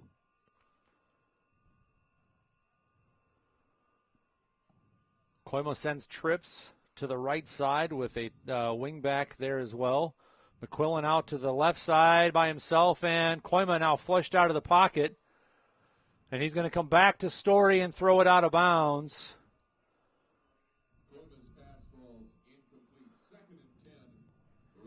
And that's tough on Koima. Otherwise, you'd see him, he would sprint well outside the pocket and have time to even set up to make a pass. And here he's having to change directions on the run. Right, and trying to get his shoulders downfield to make a good throw. That's pretty tough. Good job by the lineman of not holding. Sometimes when you get beat, it's the natural thing to do is just grab a hold of somebody. So good job by those guys to not do it on that play. Trips to the right side, including McQuillan. Koima again in the pocket across the middle, and he's got Anderson at the 50, breaks through the tackle. And that'll be a first down at the 44-yard line. Anderson's having a great day.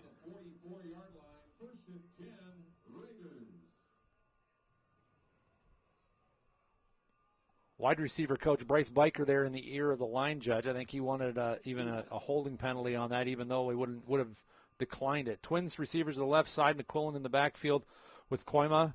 Play action keep in. He's going to go across the middle. Nope, that was legal. A great deflection or pass breakup there intended for Cannon Flores. And Wingert was right there to break it up. And it'll be incomplete at the 44-yard line, 2nd and 10. I like the call. Yeah, I think that was Ben Vandergreen, though. It looks like 87 unless Flores has changed his number. No, I think you're right. 83 is Flores. Yeah. Trips to the right side, Twins to the left. Koima, Mustangs bring 6. Wingert comes deep, and he gets it off to Story. They're going to spot that at the 34-yard line and give him the first down. Whew. There was pressure right in his face. He could not have waited much longer. Scouten comes in for Vandergreen. We haven't seen Vandergreen much, so No. I don't know. Well, we see Scouten in from time to time.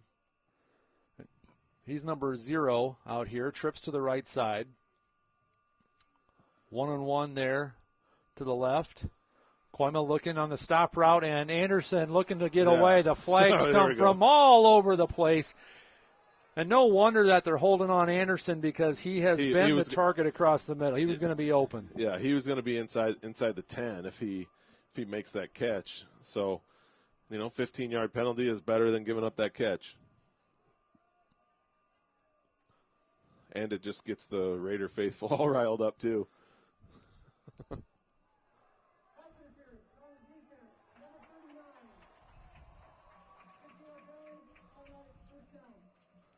So an automatic first down on the pass interference.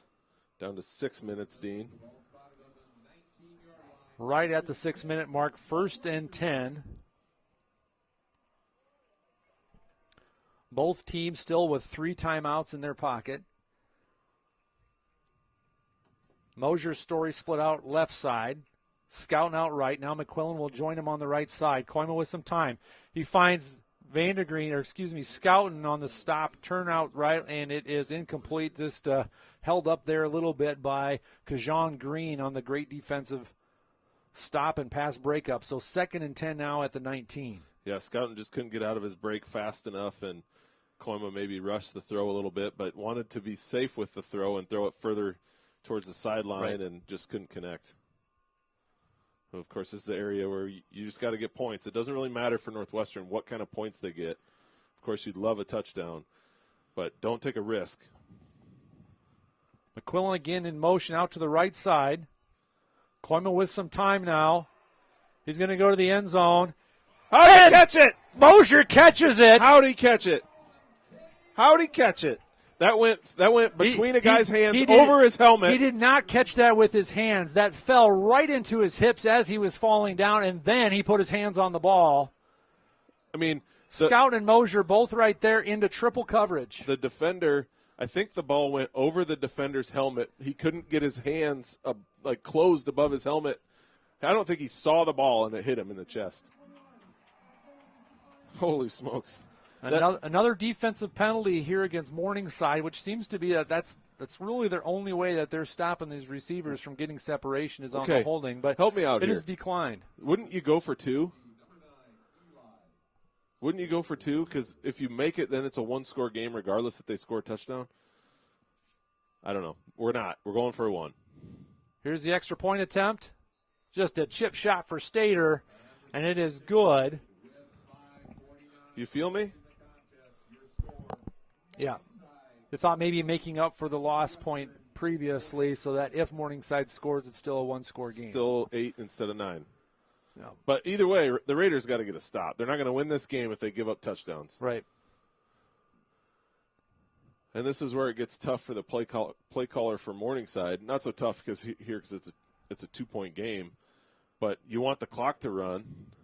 But you also want to score. So Northwestern it'd be really to their advantage if when Morningside runs the ball to hold them to a short gain.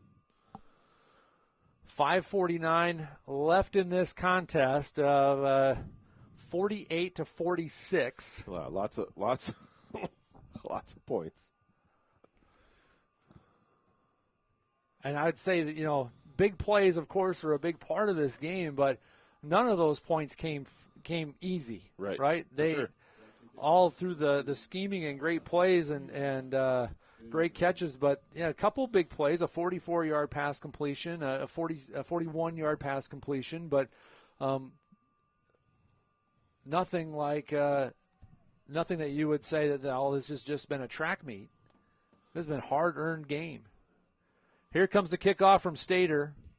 This one's going to go deep into the end zone, and it'll be a touchback.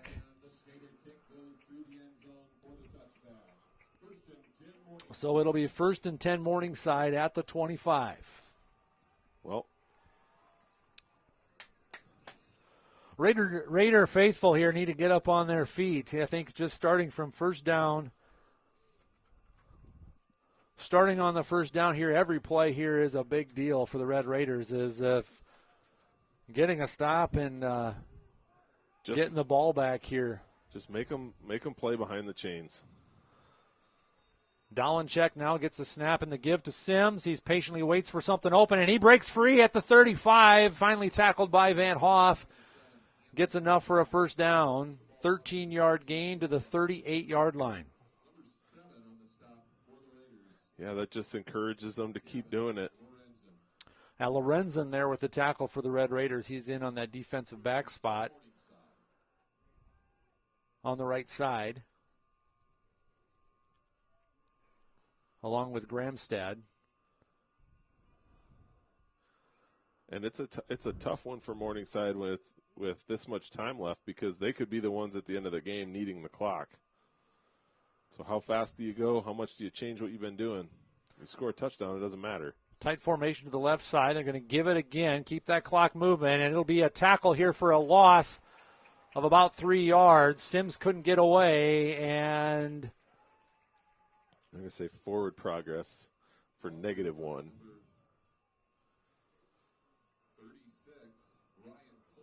Justin Rankin in on the stop. Cole with the carry.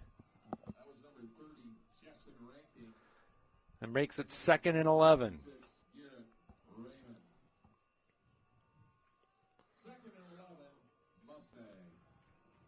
So Juergensmeyer will come alone, tight formation to the right side. And now they'll split the tight end and wing back over to the right side to join him. Dolenchek looks to pass. He's got Juergensmeyer at the 50-yard line, and Stubby's right there to make the tackle for a 13-yard gain and enough for a first down. So tough to defend. Well, when you're as successful as he is, you have to respect every single aspect of his game. That you get frustrated that the comeback or the hook or whatever is open, but as soon as you cover that, then he's down the field.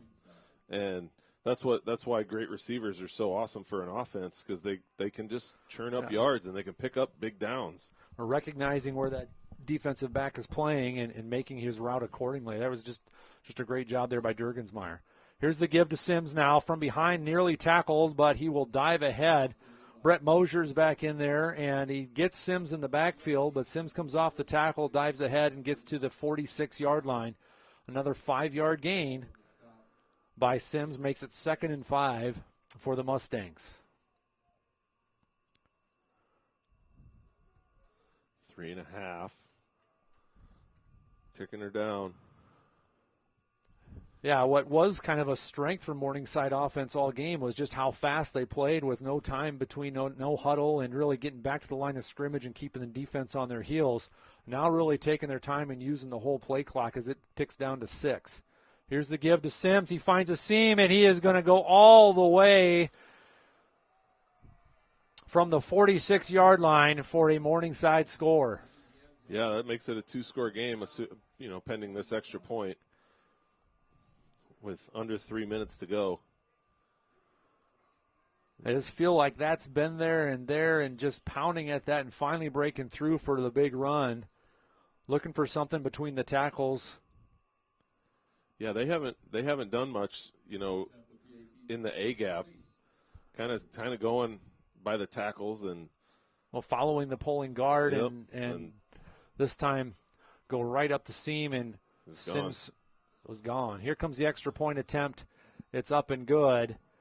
That'll make the game 55-46, so we're back to a 2-score game with 2:54 left to go here. Yeah, it's going to be tough sledding. You're going to have to score and get an onside kick. You do have 3 timeouts left, so, depending on how fast you can score. But you haven't been able to stop Morningside all day, so putting your defense back on the field, you're going to attempt an onside kick if you can score and use your timeouts if you don't get it. But tall task now. It's a tough row to hoe. I mean, you give up 50, it's going to be tough to win. You score 46. It's not so easy. I mean, you're there. Lose. You're there. Yep. Well, these two teams are so evenly matched. Set to kick off for Morningside, number 20, Chase Carter. Chase Carter set to kick off here for the Mustangs. Back to return again is Scouten and Cole Telford.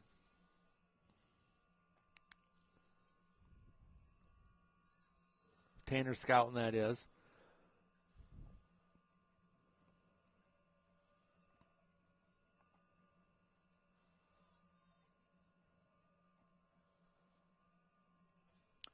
Goes with a low squib kick, and it bounces up to Telford at the 12.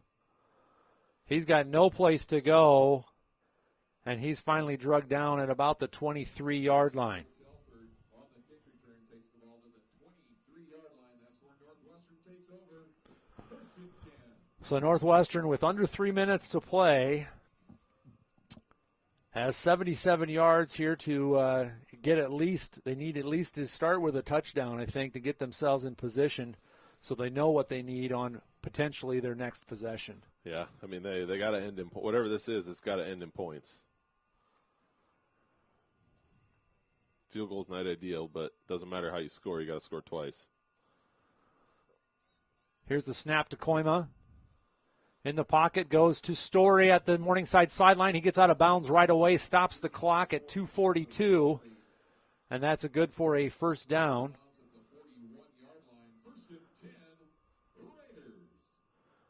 And Morningside playing a little bit off the receivers there, giving a little bit more of a bend don't break kind of secondary.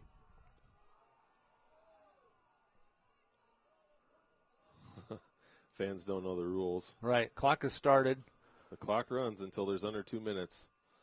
Here's the pass out to McQuillan, and he comes down with it somehow. That was a great catch. Wow. Pass behind him, McQuillan spins in the air, comes down with it at the 34-yard line. As soon as they get the chain spotted, the ball down, it's going to start the clock. Clock is moving. 2:07. Twins right and left for Koima. Drops back to pass. He's going to go deep to Story at the end zone, and it is out of bounds. Incomplete to Story.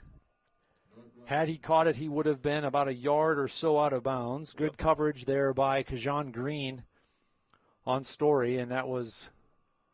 And now all the receivers really would like a little breath because they've been running down the field. So the clock does stop here at 2 minutes on the incomplete pass. Twins left and right. Koima drops back to pass, flushed out, and he is going to throw it away. Yeah, it got there. It got to the line. Got outside the tackles and to the line of scrimmage. No flag here. 6 seconds come off the clock, and it'll bring up 3rd and 10.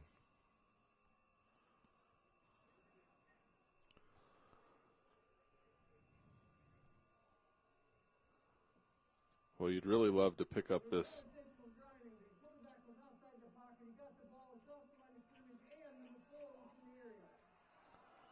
That was a white cap there, kind of telling, I think, Morningside to Knock it know off. the rules, as they wanted the intentional grounding. Trips to the left side for Koima.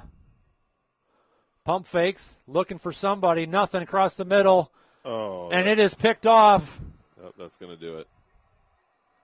Pass intended there for Zutenhorst, and it goes up in the air, and leading defender, Tyler Wingert, able to dive to get underneath the ball, and Morningside will get the turnover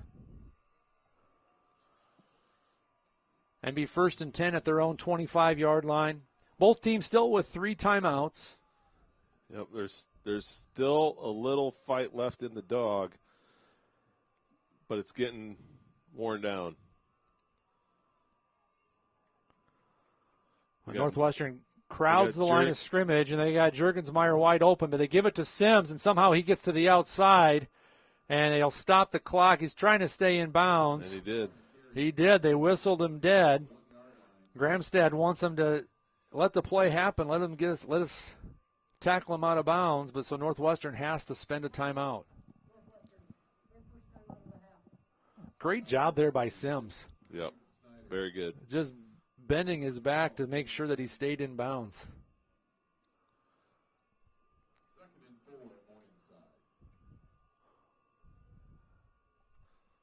Well, if this is a preview of what potentially would come in the postseason, if Northwestern and Morningside happen to get matched up somewhere down the road, what a great game.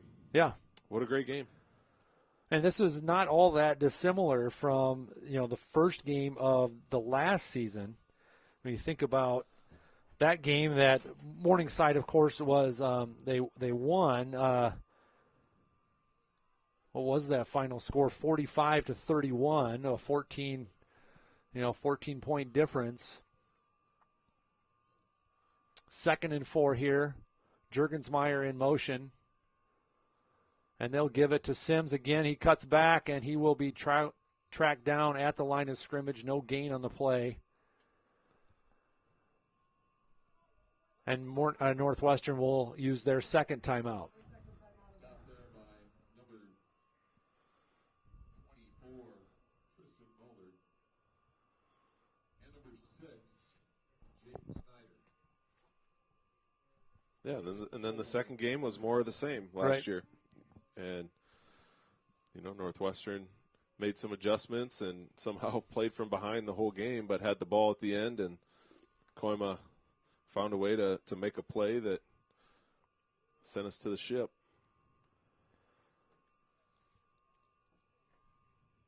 These two programs, though, I think they have so much respect for each other, the players on both sides, the coaches on both sides.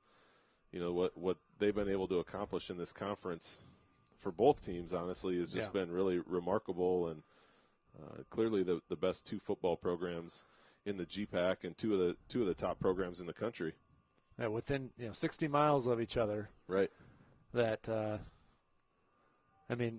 almost to the point you wish the conference was a lot smaller so that they could play each other twice in the regular season, just because you know you're going to have a great game. Double tight formation here for Dolinchek. He gives it to Sims, and he's going to be tackled for a loss here. Gramstad comes and gets him on the cutback, and it'll be a 2-yard loss. And again, Northwestern spends their last timeout. So there's going to be a punt, and Northwestern's going to get the ball. They got to score twice. Only way that's going to happen is if they get an onside kick. So Tackle there by number 30, Justin Ranky. So 1:24 left to go here in this contest. Again, Northwestern trailing by 9, 55-46. 4th and 6 Mustangs. And Morningside will punt it away here on 4th down to give Northwestern a big field to work with, if you want to think of it that way. Yep, for sure. And field position has been really a big deal in this game, as you said earlier.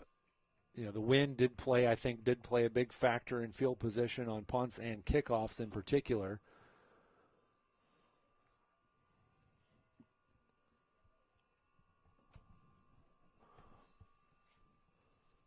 And be no exception here. Back to return is Ty Schaefer. Number 46, Colton Earlback. And Earl back to punt here for the Mustangs. 1:24 left to go.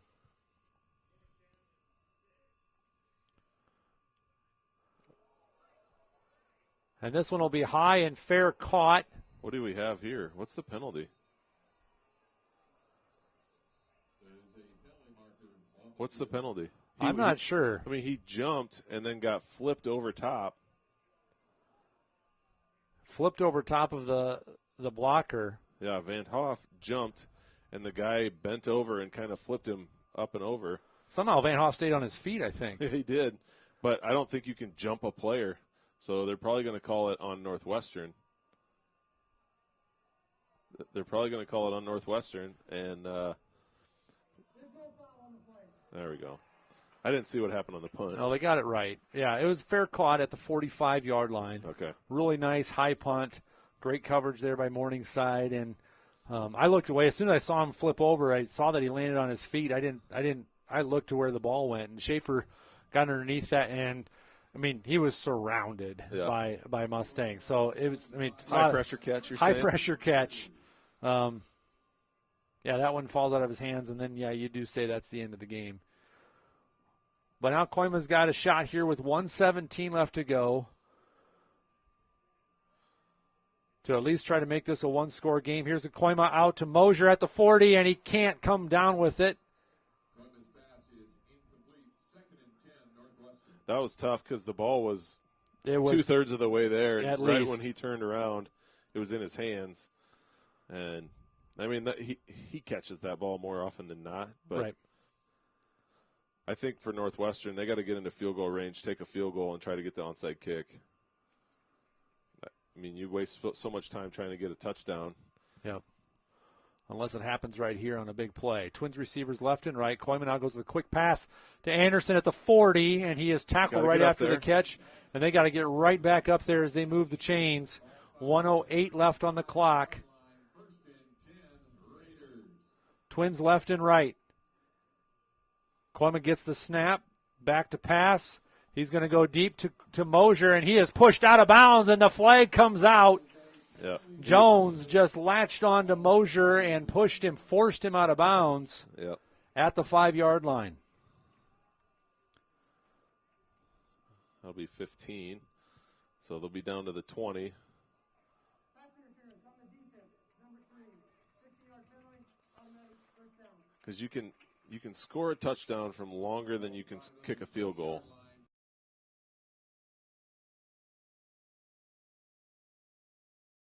But really, here, why not take that penalty every single Right. time? Yeah. Whatever you do, Yep. just don't let them catch the ball. Take Yep. the penalty. It's not going to cause the score. Unless it's in the end zone, then you're more or less given the score right on the goal line. Well, no, that's in pro football. It's 15 regardless Oh, here. it is. Okay, right. So Twins left and right for Koima here, but Yeah, if they don't get it, it's kind of like go for the touchdown here, and the pass intended for Zutenhorst, and a little misdirection there, could have been picked off in the end zone. We got another guy. Goes incomplete, but shoulder. Northwestern is down. We have an official's timeout for an injury. Seth Wallert hustles out there as head athletic trainer. He's holding his shoulder, it looks like. How far of a field goal do you feel comfortable with? I mean, right now we'd be at 37 yards. I mean, with a wind direction at what it is, I think they're thinking about it. We're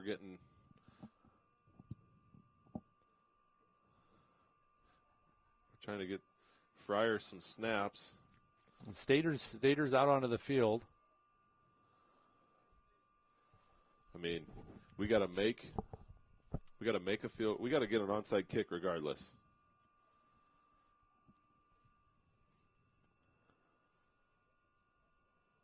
This is where I don't envy Coach McCarty having to make these decisions, because if it works out, it works. As Greg Will, left tackle.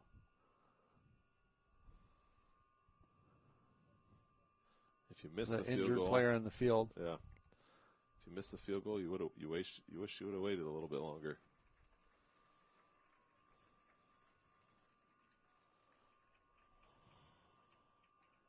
Doesn't look like they're sending him out yet.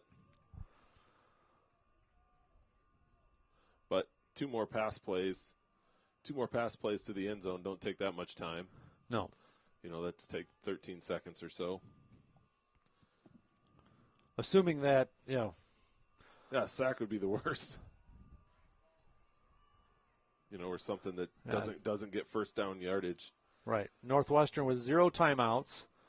They need either an incomplete pass or a complete pass for a touchdown. Koima in the shotgun, and he goes to Zutenhorst deep in the end zone, and it is incomplete. And here comes Stater off the sideline. Northwestern's going to go, oh no, pull him back. Yeah, I think you wait now. McCarty wants one more play, one more shot at it. Yep. And it's third down. It's third and 10. Down. 48 seconds left. And these plays, it really doesn't hinge on these plays. It's going to hinge on the onside kick. And Juergensmeyer is going to be all over the field. So Twins left and right for Koima, dropping back to pass. He's going to go to the end zone to Zutenhorst, and he comes down with it. Raiders score. No, it just comes out. He had possession. It fell out of his hands, and he hit the ground. And so Northwestern will be forced to kick a field goal here on fourth down. Great effort there by Zutenhorst. Gave himself some room and separation on the defender. Had it in his hands and hit the ground and couldn't hold on. So with 43 seconds left, Northwestern will attempt a 37-yard field goal. they got to make it. This is a must-make for Stater.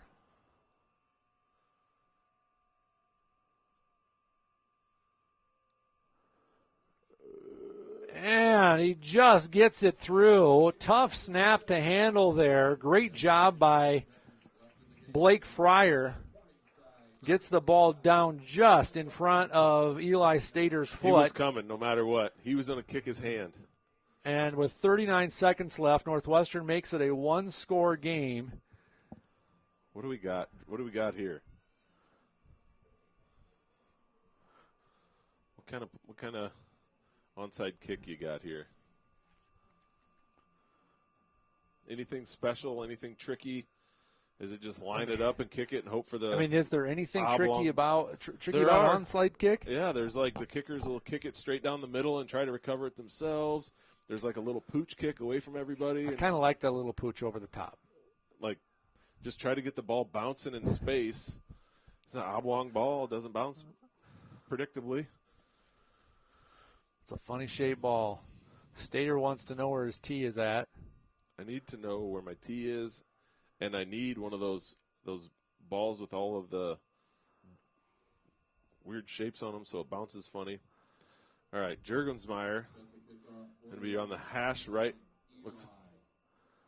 No, he's going to go right in the middle, yeah. but looks as if he's. I mean, they're going to funnel the ball to him. Everybody else is just going to take people on, and Juergensmeyer get it. And 88 down here. Harnley, Lake and Harnley is going to do the same thing on this side. But if they could hit it down here into the 20, there we go. Oh, they got it. Right into the That's hands right. there. Received by number 2. Just such a hard play. Schweigert there gets the ball at the 47-yard line. Well, they got to take one knee.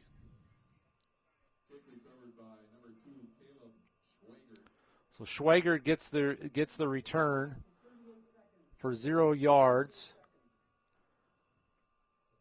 And they want to take one more second off the clock, 38 seconds. Northwestern trailing by 6, 55-49. And Dolenchek here just needs to get the clock running, and that'll be the end of the ball game, folks. Takes the knee, and nothing that Northwestern can do about it at this point. Having spent their timeouts to give themselves an opportunity here late in the fourth quarter, but Northwestern will take their first loss of the season. And Morningside will improve to 9-0 in the GPAC. Northwestern to 8-1. And they'll be on the road next week as they head back to Sioux City to take on the Chargers of Briar Cliff. Congratulations to Morningside with a great game this afternoon. And, wow, thanks so much to everybody for watching and coming out here today. Full stands all the way around the field.